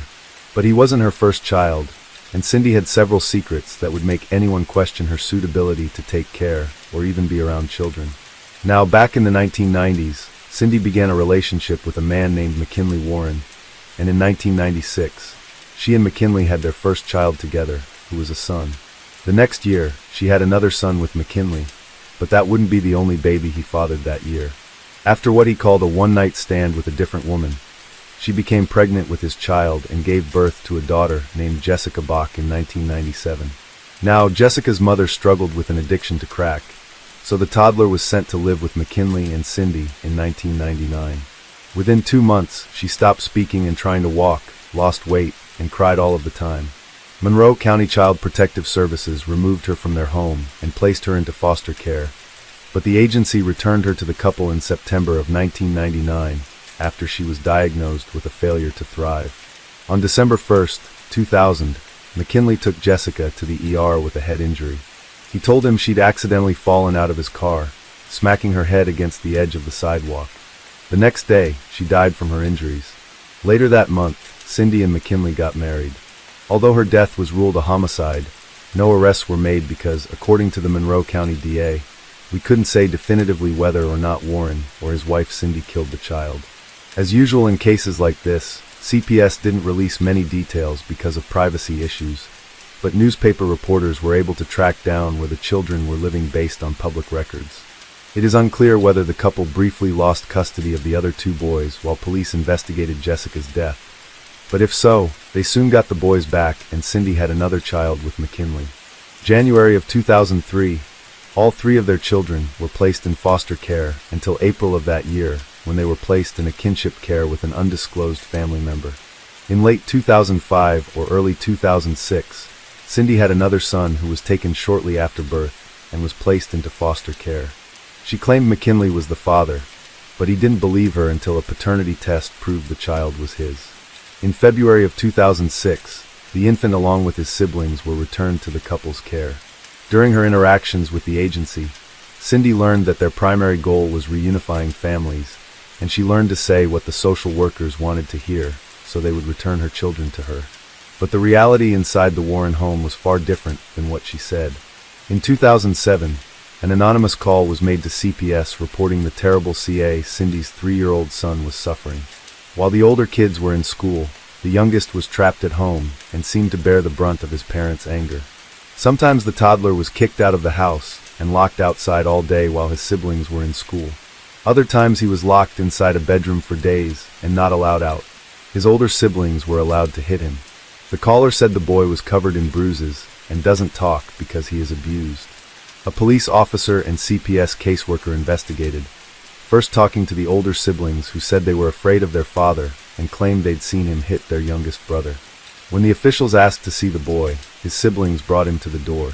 Toddler was wearing nothing but underwear, so the officials could see all the injuries on his body. They noted multiple bruises, ligature marks, a burn and injuries to his head, similar to the head injuries little Jessica suffered many years prior. As a result of the investigation, police finally had enough evidence to arrest both Cindy and McKinley for Jessica's death 7 years earlier. Cindy took a plea deal and agreed to testify against McKinley. He's found guilty of beating his daughter to death and sentenced to 50 years in prison. He's currently still serving that sentence at SCI Phoenix in Montgomery County, Pennsylvania. The murder charges against Cindy were dropped, but she pled guilty to child endangerment for the CA of her 3-year-old son. It was sentenced to 3 to 7 years in prison. She got out sometime between 2010 and 2014. By 2016, she was pregnant again and gave birth to her son, G, who she was caring for when she met Rendell sometime around 2018. Once she saw that her father's relationship with Cindy seemed to be getting serious, Melinda's sister Emily wanted to know more about her. So she Googled Cindy's name. She was shocked to find out that she had been in prison for CA. Concerned, she told her father about what she had found. She said, "I had said something to my dad like, 'Hey Dad, do you know what this woman has been accused of? Do you know what she's done?'" Emily was surprised when she realized he had known all along. She said he told her, "We don't talk about that." Now, even though she was a grown adult and had a friendly relationship with him, he didn't want to hear about her concerns. When she continued to express them, he told her, "You're my child, not my friend. You can't correct me." And Cindy backed him up. The two of them then cut Emily out of their life and out of Melinda's life too. Jamie tried another tactic to remain in Melinda's life. She realized that criticizing Cindy wouldn't be well received. So she kept her opinions to herself and tried to look for signs that Cindy was a changed person. Jamie noted that Cindy's son seemed happy and joyful, and her father would do anything for Melinda. She didn't like Cindy, but trusted her father to step in and protect Melinda if anything bad happens. By holding her tongue, Jamie was allowed to have some small contact with Melinda, sending her birthday and Christmas presents. She said that they talked about getting together in person, but the family always seemed to have plans whenever Jamie was free. Though she found it frustrating that their schedules never aligned, she didn't find it overly suspicious. Her father went camping a lot and was often away from home. Also, Cindy didn't like any of the adult daughters very much, and that seemed a reason enough for her to want to avoid them. Though she wasn't very active on social media, Cindy occasionally made public posts, mostly selfies. On June 17th of 2020, she celebrated her birthday online, by posting a fundraiser for the organization No Kid Hungry, perhaps trying to show the public that she cared about children. That same year, Rendell was awarded full-time custody of Melinda. The custody agreement contained the following stipulation: the minor child shall not be left in the care of Cindy Warren, father's fiancée, for any period of time exceeding 1 hour unless expressly agreed upon by mother and father through written communication. Though Cindy was listed on the paperwork as Rendell's fiancée, she remained married to her first husband. Given Cindy's history, this seemed like a reasonable stipulation, and it could have protected Melinda if Rendell had actually followed it, but he seemed to be following his heart instead. His relationship with Cindy got more and more serious. In September of 2021, he posted an image online that read, "Find someone who is proud to have you, scared to lose you, fights for you, appreciates you, respects you, cares for you, and loves you unconditionally." Above the image, he wrote "done," followed by heart and kissing emojis. The next month, November 2021, Melinda went to her last doctor's visit. At 10 years old, a healthy weight for her would fall between 54 and 106 pounds. So at 77 pounds, she was perfectly healthy and normal for her age. That same month, text between Cindy and Rendell first mentioned an assault resulting in an injury to Melinda. Next year of 2022, Cindy and Rendell moved to a home on Reed Road in a rural part of Chester County, 2 hours away from Melinda's sisters and other family. Despite the custody order, which prohibited Cindy from living with and caring for Melinda, she and her son moved in with Rendell and Melinda. Around this time, Rendell took Melinda to see her mother for the last time. Spring of 2022, Melinda started attending North Brandywine Middle School. During summer break, June to September, evidence suggests that Rendell and Cindy started to punish her by making her hold painful stress positions for long periods of time. They also started restricting her food and water as a form of punishment. Meanwhile, Rendell was trying to keep up the appearance of a happy family online. Around the holidays, he posted a picture of the family Christmas ornament. For reindeer, each labeled with one of their names, Rendell, Cindy, Melinda, and G. At the base of the ornament, it read, 2022, Fourth Christmas Together. No reindeers were included for Rendell's older daughters, and no mention was made of the 4 children Cindy had lost custody of years before. On December 24th, Rendell posted a picture of Melinda and G cutting out sugar cookies to bake for Santa. That same month, they also recorded a 30-minute video in which they forced Melinda to hold books over her head while they yelled at her and hit her. Over the next months, they would increase their physical and psychological torture, threatening to punish her even more severely for the smallest infractions and isolating her from anyone who could help. In January of 2023, Melinda was still going to in-person school. When she had bruises or other marks, the couple would cover them with makeup. However, in the months of February and March, she missed almost 1 month of school after getting a bad rug burn on her face that couldn't be concealed with makeup. School was her safe place, her chance to get away from her father and Cindy, a place where she was treated like a human being. And she must have been devastated to have to be taken away from it that long. They let her go back to school after her face healed, but she had to take another long absence after she was beaten and left with more bruises too big to cover up. In sharp contrast to the misery Melinda was enduring, a social media post Rendell made on May 6th featured a photo of a vase full of a dozen roses on their kitchen counter with the caption, "Just because flowers." Later that month, Melinda and the rest of the family accompanied Rendell to a chili cook-off competition a few hours away. When Jamie heard he was competing, she arranged to attend as well. She was disappointed when she didn't see Melinda at the competition that day and asked to stop by the hotel they were staying at later that night. Describing the meeting, she said, "When I went in, it was a rainy day. It was cold outside. When I went into their room, it was at least 60 degrees. There's no doubt it was super cold in there. She was under a big, fluffy blanket. She never really got up, but to me it was never a red flag. She's a child. She's cold. She's going to stay in that bed. She doesn't need to get up for me." Looking back on it now, hindsight is 20/20. They probably planned that. We were alone. I asked her about how things were going. How was it living with Cindy? She never gave me any kind of red flag. She never gave me anything. She continued to talk about how she loved school, how she was moving on in her grade, how she loved her favorite movies. When Rendell and Cindy came back to the room, they said it was time for bed and asked Jamie to leave. Melinda never told Jamie anything about what was happening to her. At this time, Officials believed that Melinda had been reprogrammed to accept the treatment that she was suffering as an unavoidable part of her life. She was too afraid to tell anyone because she believed if she did, it would only get worse. On July 3, 2023, Rendell posted 2 pictures of Melinda online. In one, she was just a toddler sitting on a small bed, smiling up at the camera. The other picture appeared to be current or close to it. She was wearing a school t-shirt from G's elementary school and had a closed-mouth smile. Her eyes were dark, and it looked like she was wearing makeup. Her hair looked thinner than usual and was cut very short on one side. Above her pictures, Rendell wrote, "Happy 12th birthday, Melinda. Hope you have many, many more. We love you." Though he might have hoped she might have many more birthdays, he wasn't doing anything to help her survive until the next one. That same month, the couple installed Blink security cameras in multiple rooms inside their home. With multiple cameras recording throughout the day, they could track her movements and actions even more closely and find even more reasons to punish her. On August 4th, Rendell posted on social media that he and Cindy had taken a vacation to New Jersey. He posted several pictures of Cindy and a picture of himself posing with her, but no pictures of Melinda or G. His comment above the photos read, "Enjoying our time together with the kids at Seaside Heights," but he didn't enjoy their company enough to include any images of them. On October 8th, he and Cindy were back on the beach in New Jersey. This time, he didn't even mention the children.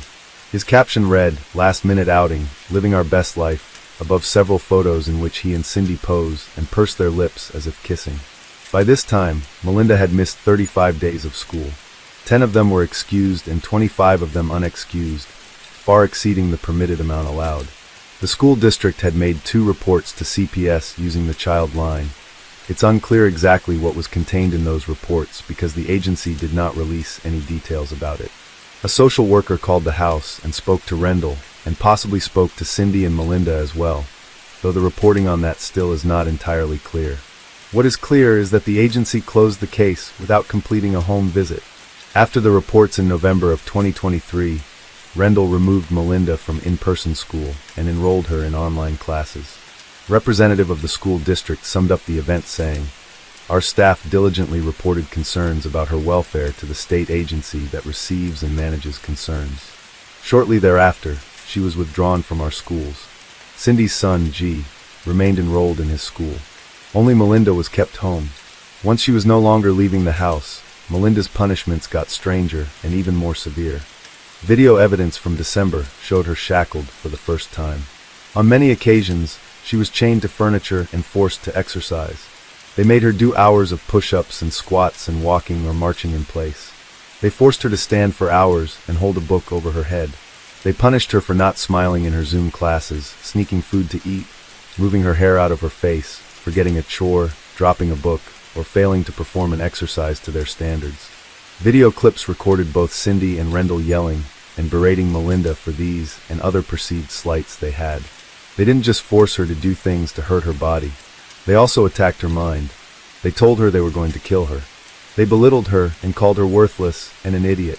They exchanged multiple text messages discussing her punishments.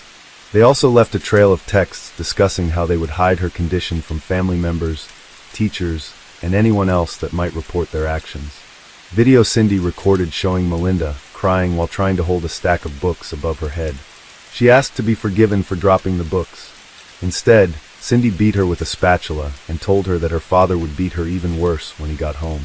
In addition to the forced exercise and stress positions, officials also found evidence that they were starving Melinda.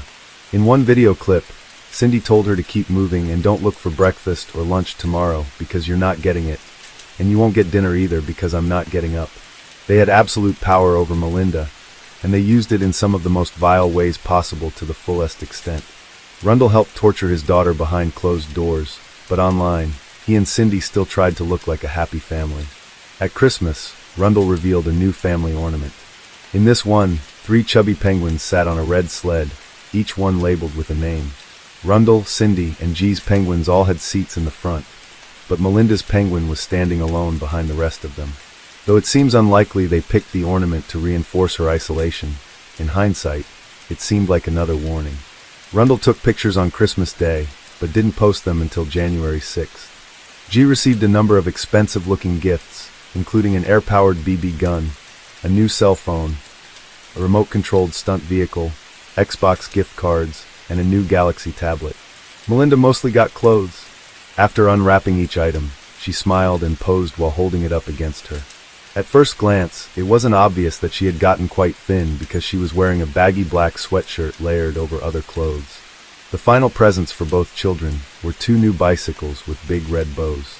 Both children stood with their bikes and smiled for the camera. By this time, they were regularly shackling Melinda to various pieces of furniture, so it's hard to imagine she could even pretend she'd get to ride and play on her bike like any other child. But we hope she got to dream a little about pedaling away so fast that she could feel the wind in her hair. Melinda was allowed to attend her online classes, but she was shackled to the desk during her lessons and monitored via the Blink cameras. She didn't have to be on video for class. The other punishments continued. On February 6th, a video clip showed Melinda chained to the dresser in her bedroom. She was marching in place at around 3 p.m., but an hour later, a video showed she had been moved to the basement and shackled to an air hockey table. Her arms were above her head, and Cindy yelled at her through the Blink camera. 10 additional clips taken from 4 p.m. to 9 p.m. that night, a 5-hour period, all showed her holding her arms above her head. A sheer force of will that must have been incredibly painful for anybody, not to mention a girl her age. Video from early morning that next day, February 7th, which fell on a Wednesday, showed her sleeping on the bare basement floor while chained to the table. She was chained to the table and forced to sleep on the basement floor on multiple occasions. On one occasion, she woke up and had to go to the bathroom, but she had no way to summon help, so she was forced to go where she was, and she was punished for it the next day. On this night, though, she slept through. Video at 7.30 showed her still asleep. Another video 5 minutes later showed her awake, sitting up, and already holding her arms above her head. Later that day, presumably after school, she was chained to the table again and walking in place. At 5:53 p.m., Cindy yelled a true gem of parental advice through the camera, saying, "Melinda looks a little tied up at the moment, and because of her, she has pains in her cooter hole and won't move." Melinda responded to her crazy statement with an apology, saying, "Please, I'm sorry. I know I can't move, and I'm sorry." On February 8th, a Thursday, Melinda was shackled to the dresser doing squats at 11:40 a.m. No explanation was given as to why she wasn't attending class via Zoom. Another video clip at 3:46 p.m. showed her still doing squats. This time, she was chained to the air hockey table. Cindy told her she could take a 10-minute break, and Melinda said, "Okay, thank you." On Sunday, February 11th, a video clip showed Melinda again cuffed the air hockey table. She was resting on her hands and knees. Through the camera, Cindy told her to jump up. She said that if she did it again, that Cindy would come in and kick her in the teeth. Given the context, presumably it was resting on her knees instead of exercising according to Cindy's instructions. In the early morning hours of the next day, Melinda was again chained to the air hockey table and sleeping on the floor with no pillow and no blankets, no comfort whatsoever. Later that day, she was chained to the bedroom dresser and holding books above her head. Cindy critiqued the way Melinda held the books, saying she needed to sit up straight, not tilt her head and hold the books higher. Meanwhile, Rundle was posting pictures online of the chili recipe he was trying to perfect for the next cook-off and posting other images of food he had cooked in the smoker and on the grill. While inside his house on Reed Road, Melinda was literally wasting away. Despite all the stress and struggle she was dealing with, in March, Melinda was named Student of the Month at her online school and placed in honors classes. That month, Rundle went with G to a Pine Box Derby event and took him to see the new Ghostbusters movie, but he left Melinda at home. Video from April showed Rundle and Cindy punishing Melinda by rubbing soap in her eyes.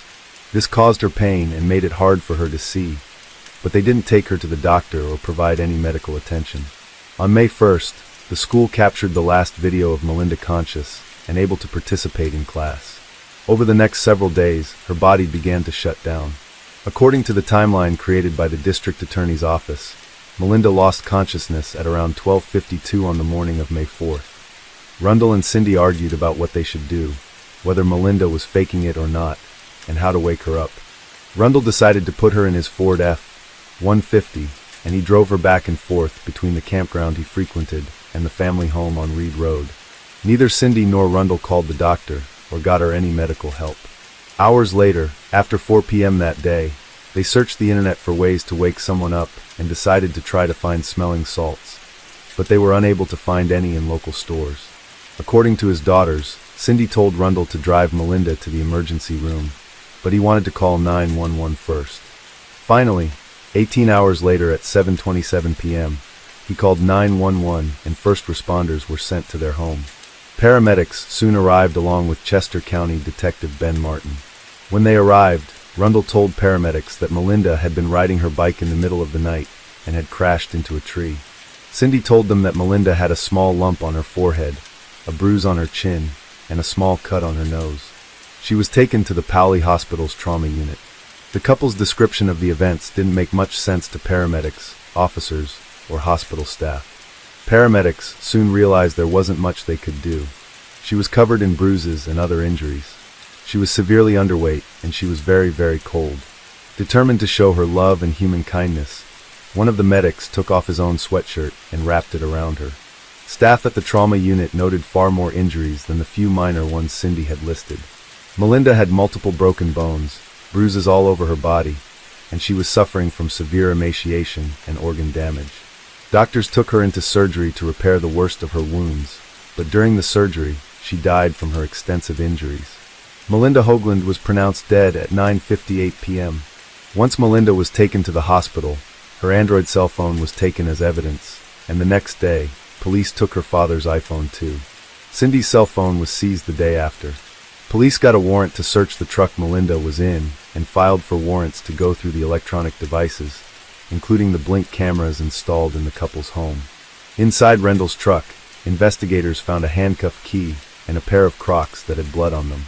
Once the search warrants were approved, the investigators were able to uncover 450 videos of evidentiary value, along with hundreds of still images and text messages that span the time period of about 2.5 years.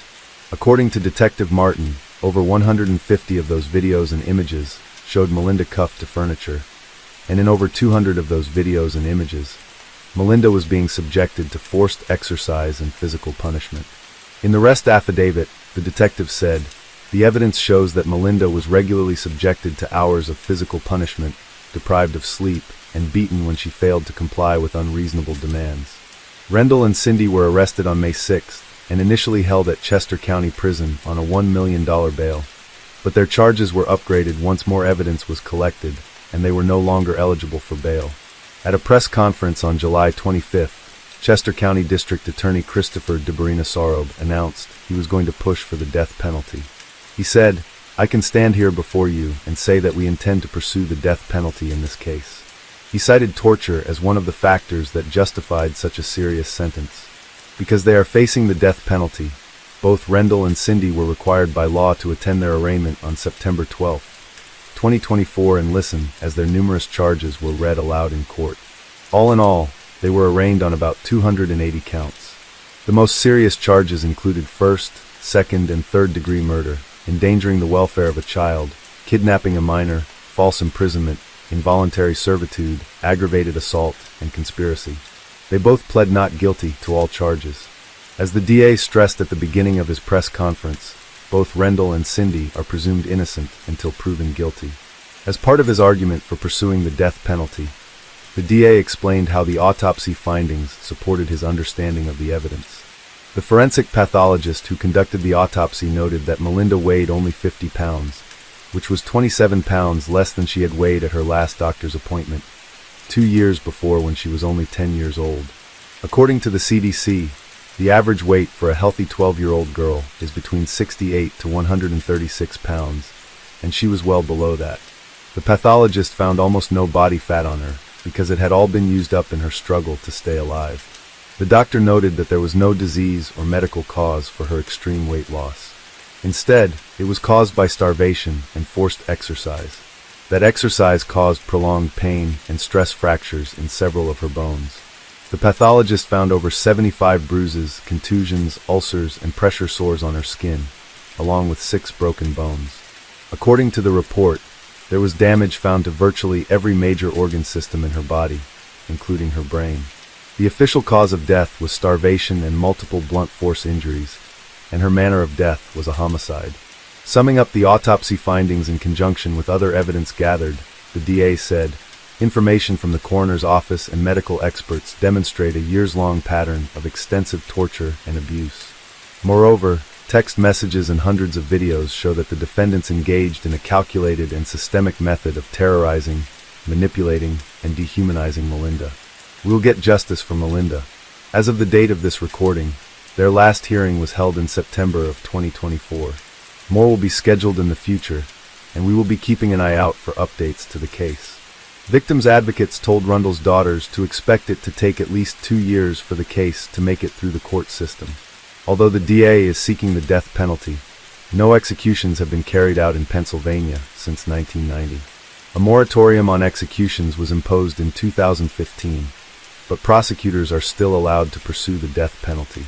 The last time prosecutors sought the death penalty was in 2014 against Gary Lee Fellenbaum and Jillian Tate for their part in the torture and beating death of Jillian's 3-year-old son, Scotty McMillan.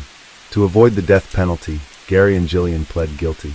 He was sentenced to life in prison, and she was given 42 to 94 years. Now, Scotty's name might sound familiar to some viewers because we covered his case a couple of months ago. His family members were sad and angry when they heard another child was tortured to death in their small rural community of West Collin Township. At the July 25th press conference, the district attorney made an impassioned speech asking the community at large to learn an important lesson from Melinda's death. He said, "On one hand, when you read what we have chronicled in the affidavit of probable cause, you have to feel like we do. There has to be something that we could have done. We could have done better for Melinda. But I want to say that part of the reason I am here, and this is such a critical press conference to me, is we're dealing with the unimaginable. I think it is important for school districts, law enforcement, CYS across the state, and across the country to see what happened here. Because although it doesn't get a ton of press, this does happen on exceedingly rare occasions in different parts of the country. And it is time that we all go back and look at our processes to make sure we are doing everything that we can to help our children, to make sure they're not being subjected to this. But on the other hand, I want to make something perfectly clear. We are here because there is evil in this world. We all like to, I think at times, forget about that simple fact. And sometimes, no matter what everyone does, no matter how much we try, evil harms innocent people, even innocent children. We are here today because of what these defendants did, and for no other real reason. It needs to be a part of our culture. If you see something, you need to say something. You do not need to be a teacher, a doctor, a member of law enforcement. You don't have to be a mandatory reporter to call Childline and report something strange. The law does not allow any government agency to take children out of their parents' home without real meaningful evidence. Without reports, these government agencies across the board have very limited abilities to be able to go in court and do what we need to do. So your reports, even if you don't feel like something happened in the aftermath, can be a data point that adds to an ongoing story. It can be that first dot in the timeline, and it can help a child. He also asked the community to grant the family, especially Melinda's mother, privacy in their time of grief. He said her mother had, and I quote, "no blame in all of this, and was in no position to do what her father should have done." Melinda's funeral was not public, but her sisters held a monsoon for Melinda's celebration of her life on June 23, 2024 at the Upper Mount Bethel Community Park. They had a clown, carnival games, a petting zoo, and a pavilion filled with photos of Melinda. At the event, they released butterflies in the afternoon and waved sparklers in the evening. Her sister Emily explained the intent behind the memorial. She said, "We wanted to create a space where anyone could come together to celebrate the wonderful little girl that she was, to kind of have fun together, share fond memories, and essentially have a place she would like to come as well." The paramedic who cared for Melinda the night she died surprised the sisters by attending the celebration, and he brought a token of remembrance with him. He took pieces of the sweatshirt he was wearing that night, the sweatshirt he wrapped around Melinda to warm her, embroidered them with her initials, and gave the pieces to her family. That night, he vowed to show Melinda love and kindness, and he shared that with her sisters too. After his mother's arrest, Cindy Sunji was placed in protective custody, and will eventually be placed with family or in foster care. Well, tonight, the tragic death of Melinda Hoagland is making national headlines. She is the Chester County girl who died after prosecutors say she was tortured and starved by her father and his girlfriend. Today, students rallied in her memory, and CBS Philadelphia's Cefa Lewis has the story. The disturbing news of Melinda Hoagland's death and the suffering she endured before succumbing to her injuries affected virtually everyone who heard the details. My stomach just turned. It's disgusting. That's the best word I could put it. Heather and Christy are sisters who live in West Cowan Township. Heather's daughter, Michaela, was a classmate of Melinda's before prosecutors say her father took her out of school in the winter. Michaela and her friends also heard the horrible news yesterday. We were just talking about how no child deserves to go through that, and how it was honestly devastating that she had to live through that. So Michaela and her friends thought they'd do something to remember Melinda. The t-shirts, they only started with my friends suggesting that we'd bring in shirts and like markers or pens so people could sign shirts. And the blue idea was from a group chat that one of my other friends was in. Blue because it was Melinda's favorite color. Meanwhile, Christy, who had heard what Michaela and her friends were planning, shared it on Facebook. So I decided to post it online to try to reach more parents within our township. We were just trying to rally children together so that they didn't feel alone or sad. So that's what it started with at first. Michaela, who wasn't a close friend of Melinda's, says the idea was a huge success. I know like almost my whole friend group, but from what I saw, almost everybody was wearing blue. Heather and Christy say it really speaks to the feeling of community here. I think it's amazing how a community can come together, and especially for a child. It seems like people want to come more together for children. I just think it's really sweet how the community is so strong, and we really spread the word and fast. There's only a few hours and hundreds of people were talking about it. In West Cowan Township, Siafa Lewis, CBS News, Philadelphia. The district attorney believed that the state teachers and school districts did everything they could to help Melinda. But the attorney hired by her sisters, Tom Bosworth, did not agree. The DA said, "We've reviewed scores of school records, all kinds of records here in this case, and the evidence shows that teachers, school districts, whether they were cyber school or in-person school, they cared about Melinda. They checked in with her. She was reprogrammed. They did the best they could with the evidence they had. This is not a case where actual abuse was reported and no one did anything." Attorney Bosworth claimed the state and school districts could have done more. He said they had knowledge. They knew the child was in the home with this individual who had a record in black and white. The child was displaying both physical and psychological signs of abuse. Attorney Bosworth also believed that CPS could have helped Melinda if they would have conducted a home visit instead of checking in via phone. He said this was systemic, humiliating CA that professionals who are here to protect kids could and should detect through a home visit. And that's why we have home visits. This should have never happened. There shouldn't even be a discussion about how many missed opportunities there were here. If we go the way we're going with the system in place, there's going to be another Melinda Hoagland. He has filed suit on their behalf against Chester and Monroe counties and the Upper Dublin and Coatesville area school districts. Rundle's family has been devastated by the loss of Melinda and the role they believe he played in her death. His daughter, Emily, says, "It's hard to know how to feel." She said, "Not only, is that a loss of our baby sister, but it's also the loss of our father and processing our father and another individual's actions." Rundle's parents, the grandparents of Melinda and her sisters, are also struggling to make sense of their son's actions. Their pain and confusion is heartbreaking. In response to a relative's post about Melinda, Rundle's mother, Joyce, wrote, "We love her. Why did they take her from us? Our hearts are broken. How did our son change to a monster? He used to be so loving and kind, a very good father. I don't know this man that he is now." She also posted, "I can't sleep.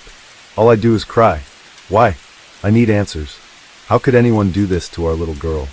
I feel like I am having a nightmare and I want to wake up. I want Melinda back. My heart is hurting so bad." Rundle's father, Ralph, was similarly heartbroken, posting, "Hurting like I never hurt before. Knowing my own son did this to his own daughter. I want justice for Melinda. She was such a lovable girl. I will always love her and miss her." In addition to the losses they have already suffered, family has to prepare for the possibility that Rundle will be sentenced to death. When asked how they dealt with that, Jamie said, "I believe on the criminal side, he gets what he deserves. We believe in the justice system. If it comes down to the death penalty, then it comes down to the death penalty. That's what everybody decides that he needs. Then maybe he just needs that. But our justice doesn't stop there. We are currently trying to form justice for Melinda because what happened to Melinda is unfortunately happening to so many other children. There's not a space for them to make it stop happening. As other families have done when faced with these kinds of tragedies, Jamie, Emily, Abby, and their loved ones are working to keep Melinda's memory alive by helping other children. Her sisters have started a GoFundMe to raise money to start a non-profit organization called Justice for Melinda. They want to help prevent CA by pushing for Melinda's law, a law they hope to get passed requiring people convicted of CA to register in a database, just like Megan's law helped to create a registry for SA. If Cindy had been required to register in that type of database, they believe CPS would have conducted a more thorough investigation once they realized she was living with Melinda against the conditions of the custody arrangement. Now we've seen so many attempts to try to create a registry in cases we've covered on this channel, and most of them get shot down. It would be wonderful if Melinda's law became a reality. We will be donating to this GoFundMe. The link will be in the pinned comment below. If there's anything you can contribute, it goes a long way. The sisters are also supporting Pennsylvania House Bill 2175, which would establish a permanent position for a child advocate in charge of combating CA in the state. That bill passed the House in July, and as of the date of this recording, was stuck in the Senate.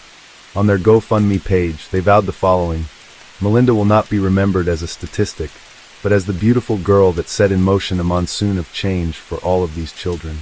We, Emily Lee, Abby Hoagland, and Jamie Hoagland, are ready to stand up and make change. Melinda will not be a statistic, but the name behind the monsoon of change for every girl and boy who has gone through something no one should ever have to. The three of us, United Sisters, are ready to stand in the face of evil for anyone and everyone. The storm has only begun. Case 4. Sarah was a beautiful 10-year-old girl from the town of Woking in the UK. She was born on January 11, 2013 to parents Irfan Sharif and Olga Doman, and was of Polish and Pakistani heritage. Her parents ultimately divorced, and Irfan gained custody of Sarah and her siblings and ended up in a council house in Horsell with Irfan's new wife, Binish Batul, and his brother, Faisal Malik. On August 9, 2023, Irfan phoned emergency services in the UK to let them know that he had killed Sarah because, in his own words, she was naughty. He claimed that it wasn't his intention to kill her, he had just beat her up too much. At the time he placed the call, he and his whole family fled to Islamabad, Pakistan. His wife, Binish Batul, made all of the travel arrangements. The following morning, Sarah's body was recovered by the Surrey police. She had been placed in her bunk bed and hidden beneath a blanket. In addition to admitting to dispatchers that he was indeed the killer, Irfan also left a note behind that read, "Love you, Sarah." Sarah's autopsy told a different story. Irfan may have said he loved his daughter, but when you read the report, I feel it becomes very difficult for Irfan to say he truly loved his daughter. The 10-year-old girl was covered in more than 70 separate injuries, which included human bite marks, scalds on her feet, bruises, a burn on her but that was caused by placing a hot iron onto her skin, a broken hyoid bone, a puncture wound to the head, a traumatic brain injury, 11 spinal fractures, and other numerous injuries to her fingers, shoulder blades, and ribs. She also had injuries that showed evidence that Sarah had been restrained and tortured over time. It would later be revealed that Sarah had a hood placed over her head before being beaten with a metal pole and a cricket bat. There were so many injuries that it was actually impossible for examiners to figure out which of them actually caused her death. Sarah's own father, Irfan Sharif, fully admitted that he was chiefly the one who tied Sarah up, put a hood over her head, and beat her with a metal pole that was broken off of a high chair, as well as a cricket bat. Irfan originally admitted to police that he had done this multiple times as a form of discipline, but he later recanted his statement, changing his story to saying it only happened one time. British High Court Justice John Kavanagh called this fact out during Irfan's sentencing. Now let us be clear here. As much as Irfan would like us to believe that he only did this once in a fit of rage, the evidence shows this clearly is not the case. And even if it was true, this isn't as simple as raising your hand against a child in anger.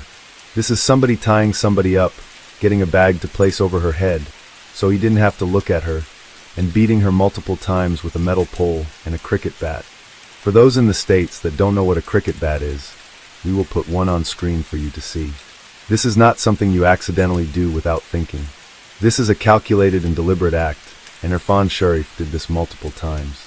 It would not shock me if this was the act that was the final straw for Sarah. Again, maybe Irfan in his twisted mind believed that he loved his daughter, but I think we can all agree there was anything but love taking place in this household, especially when you add Sarah's stepmother, Binish Batul, and Sarah's uncle, Faisal Malik, to the mix. Remember the bite marks we mentioned on Sarah's body?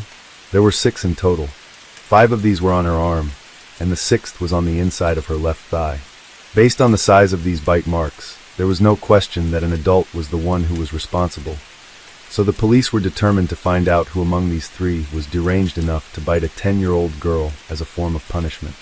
So, teeth impressions were requested from each of the three perpetrators, as well as from Sarah's older brother Purely to rule him out. Both Irfan Sharif and Faisal Malik submitted impressions, and both were confirmed to not be the ones responsible for the bite marks on Sarah. Binish Batul, however, refused to submit hers. Therefore, without any other suspects, it can be inferred that it was Binish who, for whatever sick reason, thought biting her stepdaughter was an acceptable way to discipline her.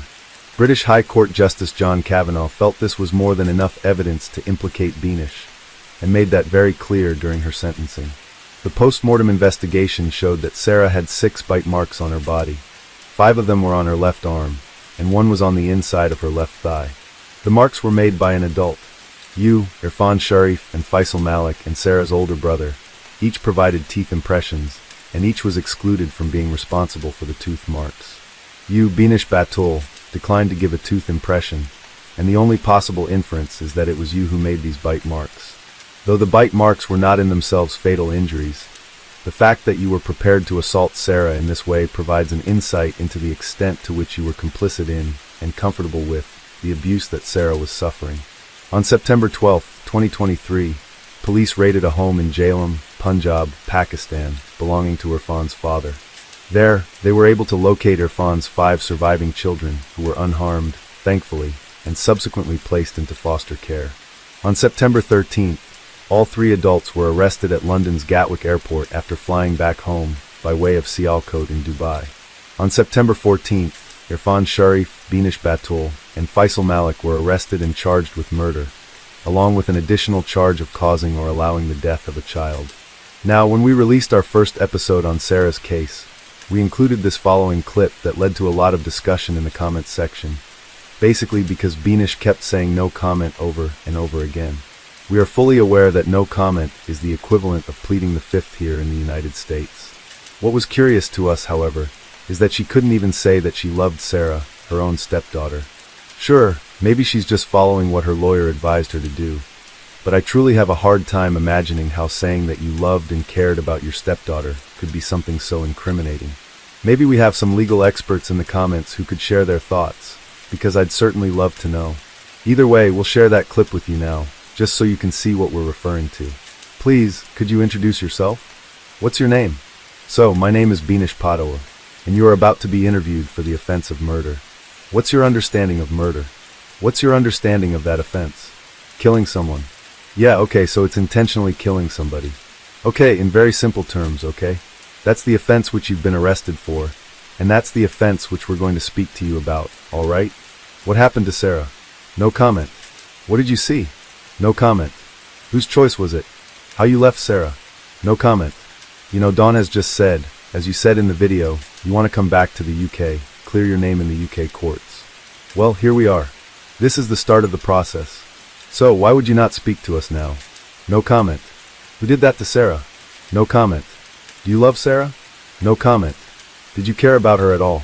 No comment. On December 11th, 2024, both Irfan Sharif and Binish Batul were found guilty on all counts. Faisal Malik was found not guilty on the charge of murder, but was found guilty of causing or allowing the death of a child. After the verdict, the police held the following press conference. Good afternoon, everyone. Much closer, yeah, okay. Good afternoon, everyone. My name's Craig Emerson, Detective Chief Inspector for Surrey Police. I've been the senior investigating officer for this investigation. Today, after a 10-week trial, a jury has found Irfan Sharif and Binish Batul, the father and stepmother of 10-year-old Sarah Sharif, guilty of her murder. Faisal Malik, Sarah's uncle, was found guilty of causing or allowing her death. Sarah was a bright and lively little girl who loved singing and dancing, and on behalf of Surrey Police, I would like to extend my deepest condolences to her mother, Olga, her siblings, and all those who knew and cared for her. Sarah's spirit and bravery and resilience in the face of the suffering that she endured has shown through from the vast inquiries that have been undertaken in this case. Sarah's young life was brought to an end as a result of the brutal abuse and unspeakable violence inflicted on her by Sharif Batul, which Malik did nothing to prevent. This case has shocked and horrified not only those who knew and loved her, but people across the country and around the world. On August 10th, 2023, we received a phone call from Sarah's father in which he told the operator that his daughter had died as a result of his actions. From this day, Surrey police has worked tirelessly to build a case to prove that Sharif, Padawar and Malik all played their part in Sarah's death. During the trial, Sharif took the stand intending to blame Sarah's death entirely on his wife before changing his story to accept some responsibility whilst still denying murder. Padawar and Malik refused to take the stand at all or provide any explanation what happened to Sarah in their police interviews. All three defendants have only ever sought to preserve their own interests throughout this investigation and have shown no remorse for their truly dreadful behavior. Sarah's death has been one of the most difficult and distressing cases that Surrey police has ever dealt with. I would like to thank those who came forward to provide information and those who gave evidence in such harrowing circumstances. I would like to thank the jury for their careful consideration of the evidence which has been presented throughout the trial. The murder of a child is absolutely shocking, but the horrific nature of the abuse Sarah suffered during her short life has made this case particularly disturbing. Today, justice for Sarah has been served and our thoughts remain with Sarah's mother and her siblings at this extremely difficult time. Thank you very much. At the heart of this trial was Sarah Sharif, a happy, outgoing, and lively 10-year-old girl who was cruelly abused and murdered by the two people closest to her. We have all seen Sarah's smile shine out from the photos of her, but everyone involved with this case will always remember the utterly horrendous injuries and brutal treatment she received in the weeks leading up to her death. We cannot begin to imagine the suffering she went through in her own family home. Both defendants denied killing Sarah. However, the appalling truth is that they, along with Faisal Malik, were all living in a small house and were all complicit in what was happening to Sarah. The evidence given by some of the neighbors of the family highlighted their concerns about what was going on behind closed doors.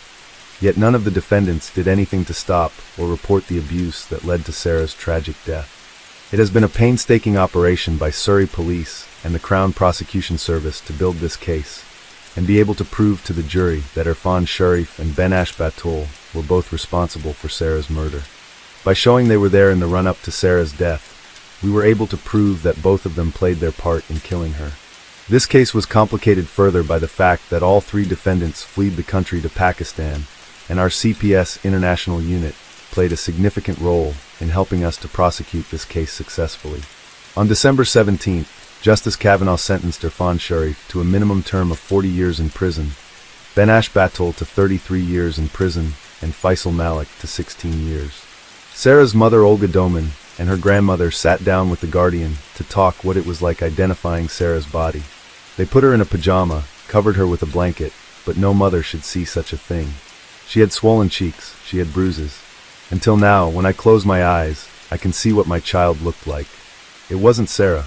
She was completely changed. She was traumatized. If someone hadn't told me it was Sarah, I wouldn't believe it. There's a lot more to share about the history of this case and Irfan's behavior, but we've done an episode on that, which again, we'll link for you down below. Now we're going to get to the updates in the case that have come out since the three adults were sentenced last month. So according to the BBC, The Guardian and many other news outlets, pretty soon after Irfan and company were jailed, their fellow inmates decided to exact their own form of prison justices as revenge for Sarah. On New Year's Day of 2025 at London's Belmarsh prison, two inmates took it upon themselves to attack Irfan in his cell with a piece of a tuna can. He suffered cuts to his face and received medical treatment at the prison hospital and survived the attack. The killer dad of 10-year-old Sarah Sharif is terrified of returning to his prison cell after he was slashed in the neck and face with a jagged lid of a tin of tuna. Irfan Sharif, who was ambushed by two inmates, fears others could target him in further attacks. 43-year-old Sharif was assaulted on New Year's Day and then treated in the healthcare unit of Belmarsh prison in South London. Justice sources have today told The Sun he may now have to be segregated for his own safety. However, Sharif, who was given a 40-year minimum term for the murder of Sarah, cannot be kept away from other inmates indefinitely. And one source told us, Sharif is terrified and now fears other attacks. He's not yet back on the wing, and will be in no rush to return. Now, a big question that came up in the comments was if canned goods were actually allowed in prisons, because that seemed to be a bit of a security issue. Some folks even believed it to be fake news because they've never heard of such a thing. Since neither of us have ever been to prison and couldn't tell you if canned goods are allowed, we decided to reach out to our good friend Google for an answer. We actually found a couple of different answers, so it looks like this depends on where you're from. One source indicated that yes, canned goods are typically allowed in U.S. prisons, but there are some restrictions. Canned goods must be commercially packaged, airtight, and hermetically sealed. They must also not require any cooking. Other restrictions indicate that canned goods must be 16 ounces or less and cannot be in glass containers. Beverages must be in cans, pouches, or boxes and are no larger than 32 ounces. Meats must be pre-cooked, cured, smoked, or cold-cut. Seafood must be cooked, cured, or smoked and without shells. The food items in question can be purchased at the prison commissary and, for states that allow it, brought in during a visit. Now, according to the gov.uk website, which is most important in this case since it took place in the UK, inmates are indeed allowed tinned food items that are to be kept at designated places specific by the prison administration. So for those listening outside of the UK, Belmarsh Prison is classified as a Category A jail and is located in southwest London. According to some sources, the prison has been described as Britain's Guantanamo Bay. This is due to the long-term detention of terrorism suspects without charge. It's said to house some of the most dangerous prisoners in the nation, so I don't think it comes as a surprise that some of them might have taken issue with Irfan and what he was there for. Belmarsh, or Hellmarsh as it's known to inmates, is also the home of grinder killer Stephen Port, whom we covered many years ago. We'll be sure to link that case for you as well if you're interested in some of our older episodes. Before we go on making Irfan's attacker a hero, we should probably talk about who he is and exactly what he's in Belmarsh for. Irfan was attacked by 45-year-old Stephen Sansom, who murdered a 38-year-old woman named Sarah Mayhew. He and his co-defendant 49-year-old Gemma Watts then proceeded to dismember the woman with power tools and dispose of her body in various locations around southwest London. Some of her remains were recovered in a park in Croydon by a dog walker, while others were recovered from the River Wandle. It's unclear how Miss Mayhew was killed, but at autopsy it was discovered that she had bruising to her skull, 2 fractures to 2 vertebrae near her voice box, and had her head shaved. Stephen pled guilty to murder as well as perverting the course of justice. He pled not guilty to 3 counts of making indecent images of children. However, this wasn't even the first time Stephen had killed someone. On Christmas Eve of 1998, he stabbed taxi driver Terrence Boyle in the throat. Mr. Boyle, who was a father of 2 children, staggered to a nearby house for help but died on the doorsteps. Stephen was sentenced to a minimum of 20 years in prison and was released in December of 2019 barely, having served his minimum sentence. So although Stephen did what a lot of you would like to do to Irfan, he is still clearly an evil person. But this isn't the only update that's come across our desks. There's actually 2 more we've learned about just this week. Being in the US, it can be difficult to keep up to date with the news going on in the UK, especially if it's an emerging case or didn't make international headlines. Again, we have to thank our friend Katie over in the UK for keeping us abreast of the situation as it unfolds across the pond. On January 20th, the BBC posted an article indicating that the Solicitor General decided to appeal Irfan Sharif's sentence. Now, for those unfamiliar with what that is, a Solicitor General oversees all civil and criminal appeals to ensure quality and consistency, and becomes personally involved in selected cases. There's more to it, but this is the simplest explanation we can give. The current Solicitor General in the UK is Lucy Rigby, who was appointed by Prime Minister Keir Starmer. Now, an appeal might make you initially have cause for concern, and that's understandable because here in the US this normally means the accused is trying to overturn their sentence. However, that's not what's happening here. You see, Rigby actually found that Irfan's sentence of 40 years to life in prison with the possibility of parole to be too lenient for what he did. I think many are in agreement here. I personally would be quite happy if Irfan Sharif never saw the light of day again. She referred the case to the court, and according to a spokesperson for the Attorney General's office, it is now for the court to decide whether to increase the sentence. Irfan himself is also attempting to appeal a sentence, and a court date has yet to be set for either appeal. In other news, an appeal was won to name Sarah Sharif's family court judges. This was announced on the BBC on January 24th. The family court judges in question are the ones who gave Irfan Sharif full custody of Sarah in October of 2019. This is the same judge who had overseen the family hearings from 2013 to 2015. The judge in question was fully aware of Irfan's 5 prior arrests and his history of violence. The court was also aware at the time of multiple romantic partners further alleging that Irfan had falsely imprisoned them in addition to his violent behavior. According to the news source, Mr. Justice Williams ruled in December that the media could not name the judges involved in the historical family court cases related to the 10-year-old, as well as social workers and guardians, due to a real risk of harm from a virtual lynch mob. This might sound strange as judges aren't normally provided anonymity in any of the cases we've covered, but according to the BBC, the judges had concerns given the often inflammatory nature of public and media commentary. However, the BBC and other news outlets weren't satisfied with that, nor should they have been. They managed to appeal that decision in the interest of transparency. As of the 24th, the Court of Appeals ruled that the unnamed judges must be revealed within 7 days. It's been noted that 2 of the 3 judges have conveniently retired in this time. According to Sir Geoffrey Voss, who is the master of the rolls in England and Wales, in the circumstances of this case, the judge had no jurisdiction to anonymize the historic judges either on December 9, 2024 or thereafter. He was wrong to do so. We're going to keep an eye out for updates as they become available. I don't think this is a if they become available situation, because look how many updates have come out in just 1 month. Now here in the States it's rare for a case in the UK to be so easily accessible. We've both had people who aren't interested in true crime bring up Sarah's story with us. So with this being such a high-profile story, it's very unlikely that it will fade into obscurity like so many murders we've covered. At the very least we'll know in about a week the names of the judges involved, and we'll probably post some sort of update when that information is brought to light. We don't normally do update episodes like this, but we made an exception because of the number of requests we received to make one. So let us know if this is something you'd like to see more of going forward. But until then, we love you and stay safe out there.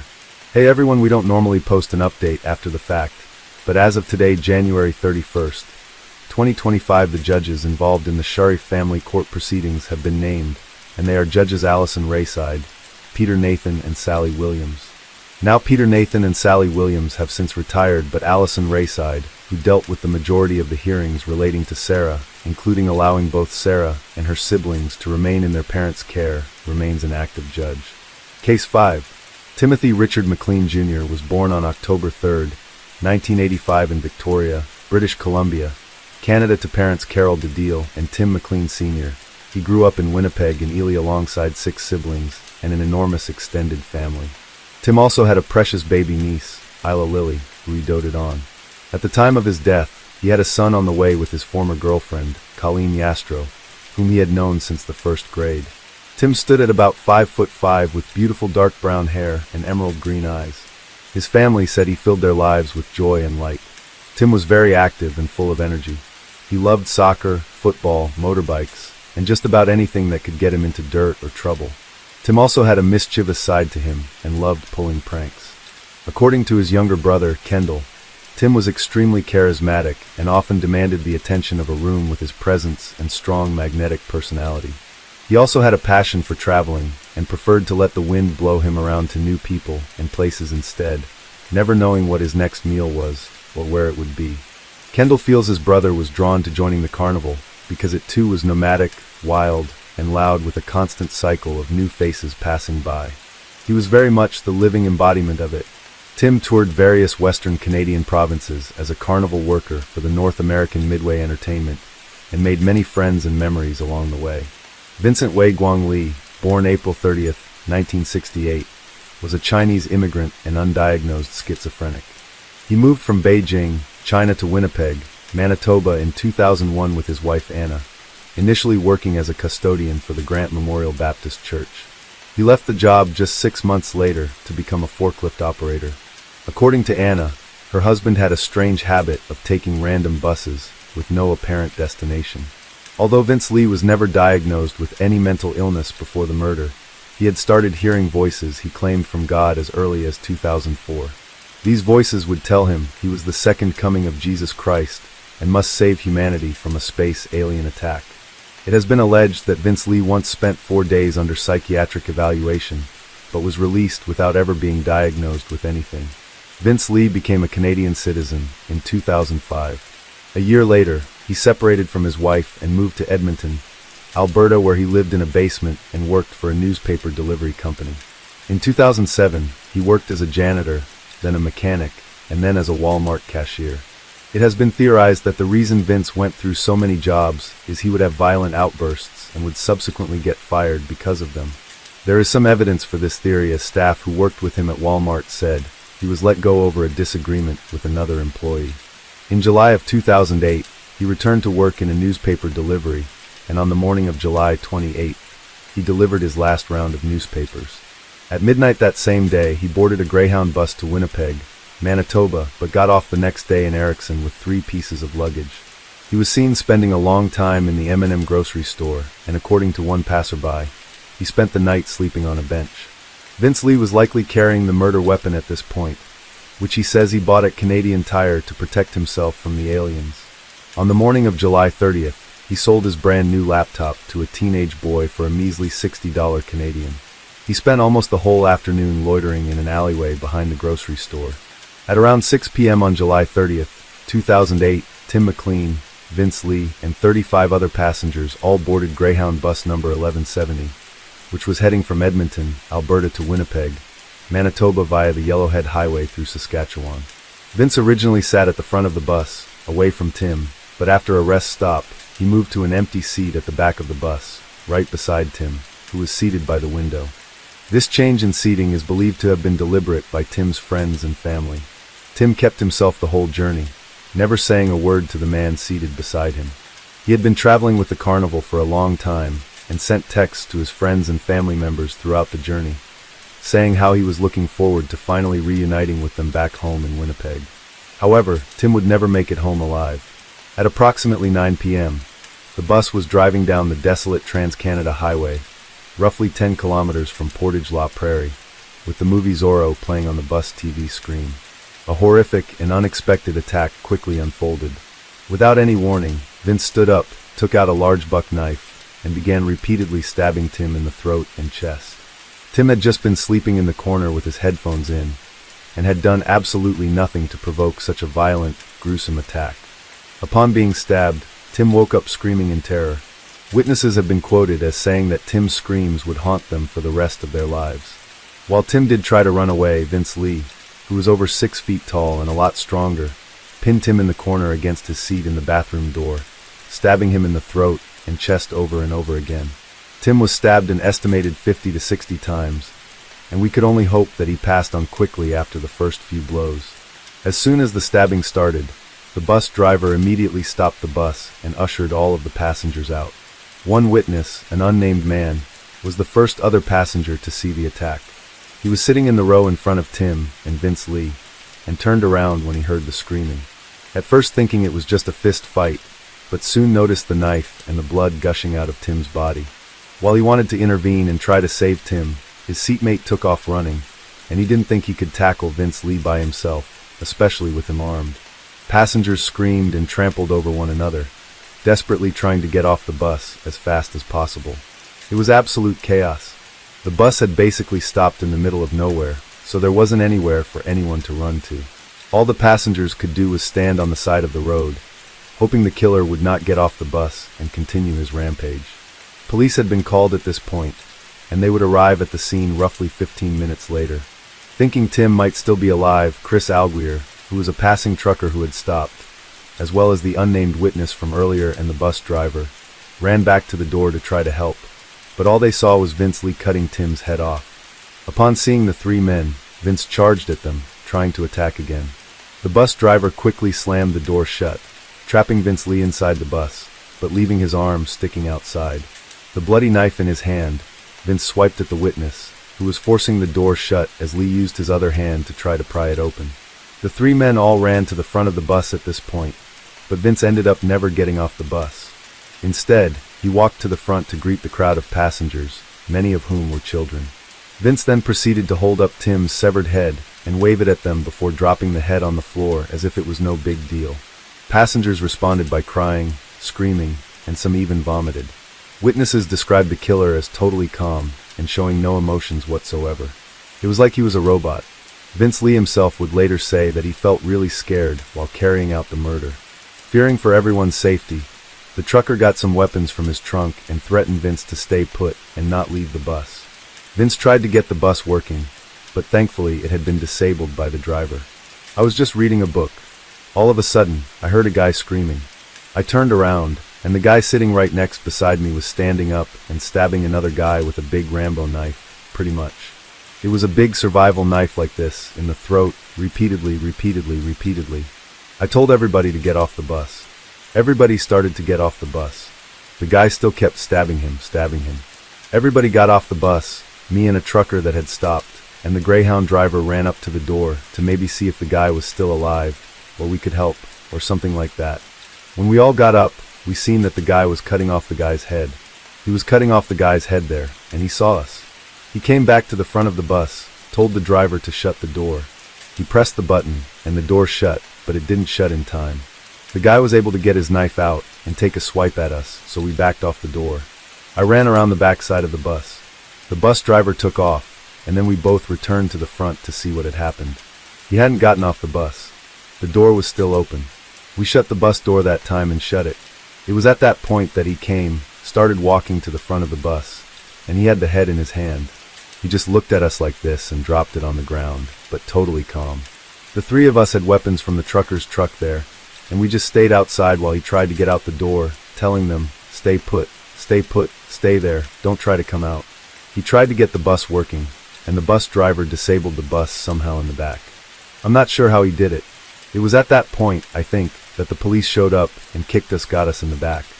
Although police officers had arrived at the scene, and Tim was already dead and decapitated, Vince Lee wasn't finished yet. He took the knife and began violently hacking off pieces of Tim's dead body and eating them. In a radio transmission, one police officer referred to Vince as a badger who was defiling the body at the front of the bus as we speak and hacking off pieces and eating it. A large chunk of Tim's heart was eaten, as well as both eyes. Vince Lee tried to escape the bus several times, but it was locked, so he just went back to Tim's body and hacked at it some more. He mutilated the rest of Tim's body parts, stuffed them in plastic bags, and scattered them throughout the bus. Police ordered him to drop the knife, surrender, and leave the bus. However, Vince wouldn't comply and told the officers he had to stay on the bus forever. After hours of police confrontation, Vince Lee was eventually arrested when he tried to flee the scene by breaking one of the bus windows. As they were putting him in handcuffs, he just kept apologizing and begging for the officers to kill him, all while blood was smeared all over his face. Officers also discovered Tim's tongue, nose, and ear inside Vince's pocket. Many theorized this served as some kind of sick souvenir of the killing. Vince Lee was taken into police custody and then transferred to the Winnipeg Remand Center, a correctional facility where inmates await trial. After the arrest, Tim McLean's mutilated body lay at the crime scene for several hours before being taken for forensic examination and autopsy at the Chief Medical Examiner's office in Winnipeg. The autopsy report has never been released into the public domain. As for the witnesses, they were placed at the Royal Oak Inn in Brandon, Manitoba for the night. Many would be in therapy for years and struggle with PTSD as a result of what happened. Chris Alguire, the truck driver who stopped to help, would struggle with rage and alcoholism problems. Another witness, a woman who wishes to remain anonymous, had her baby taken away from her for 18 months because social workers were concerned that her PTSD might affect her ability to care for her daughter.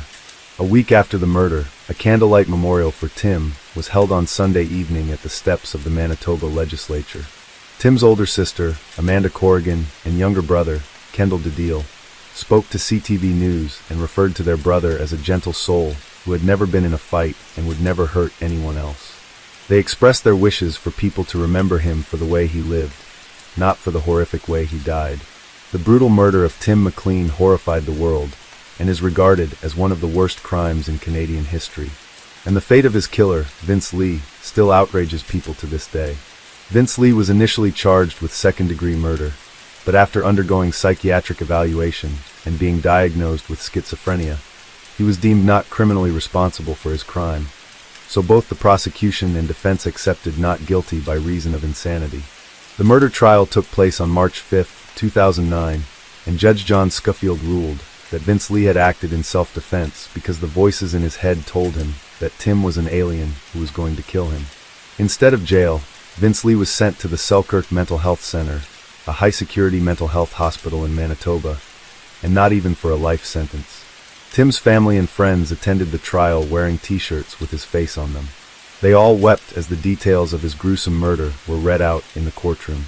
Their pain was only made worse when Crown witness and forensic psychiatrist Dr. Stanley Yarin testified to the courtroom that he felt that the mentally ill Vince Lee was also a victim in this situation. Tim's mother, Carol DeDeal, later shared a heart-wrenching statement with the courtroom during the trial. I quote, "Vince Lee only spoke once during the trial, pleading for someone to please kill me. At least 2 lawsuits arose as a result of the murder.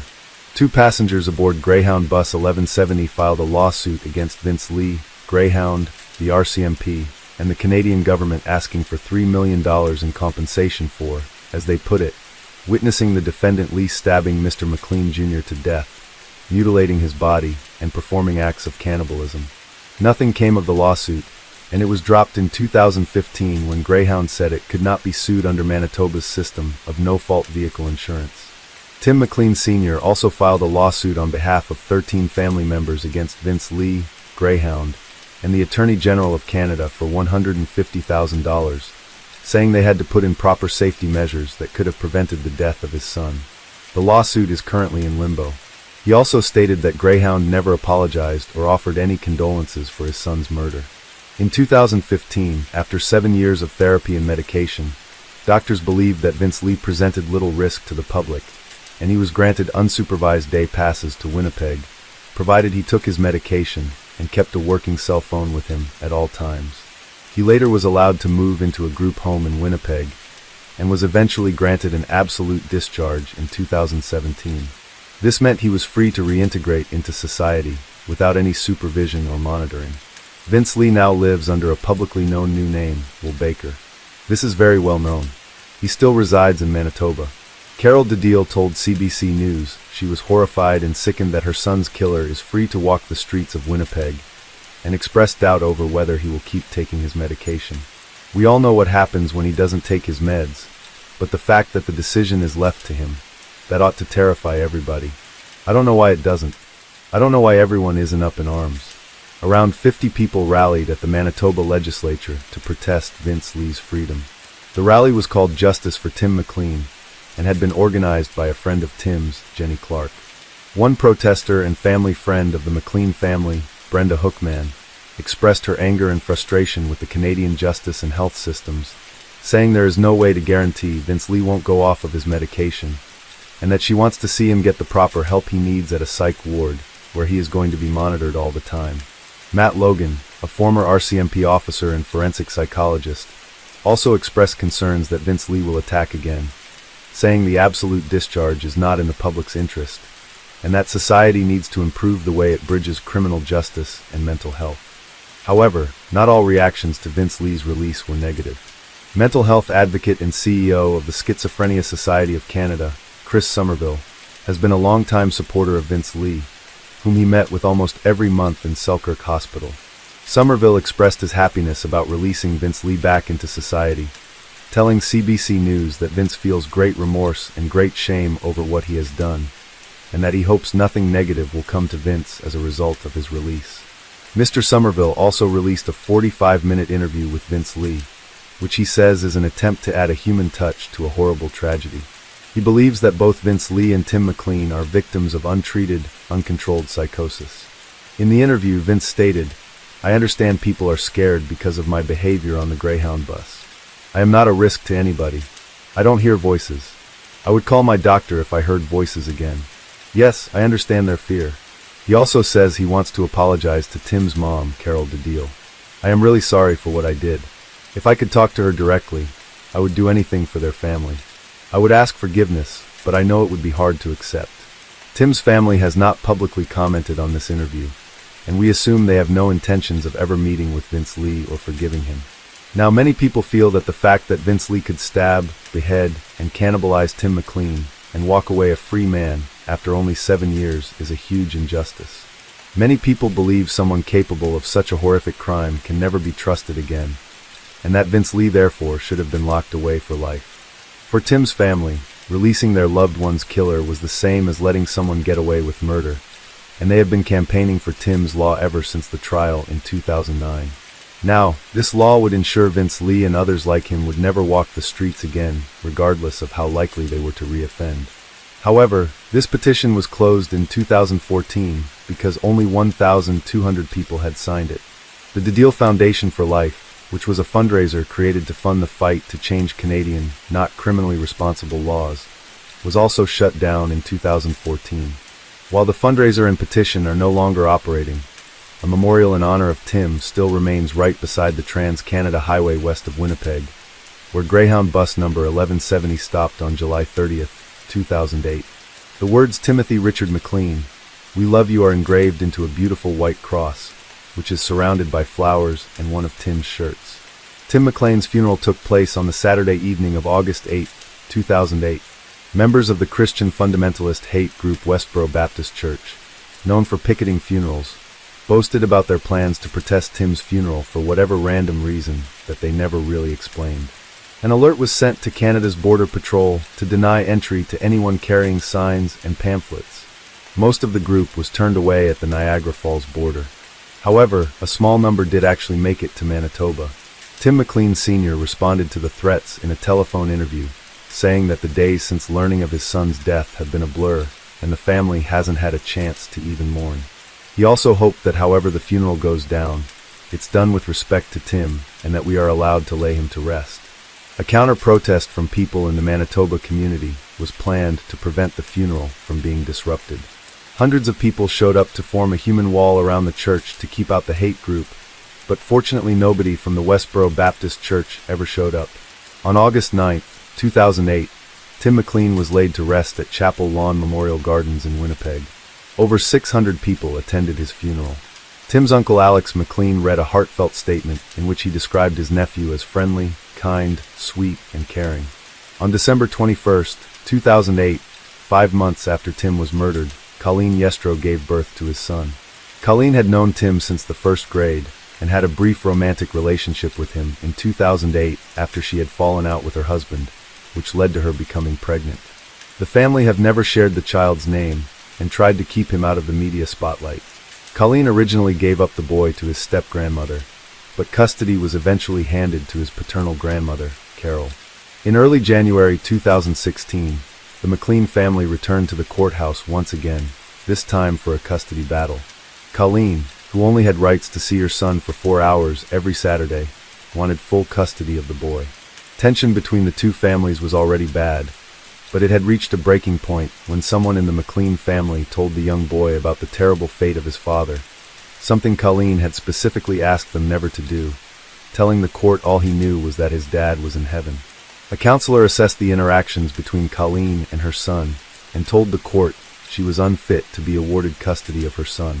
Carol ended up being granted full custody of her grandson, whom she described as a gift from God sent by my son to give me a reason to get up every day and to take care of. And I'm doing that to the best of my ability. She also says the boy has his father's eyes and sense of humor.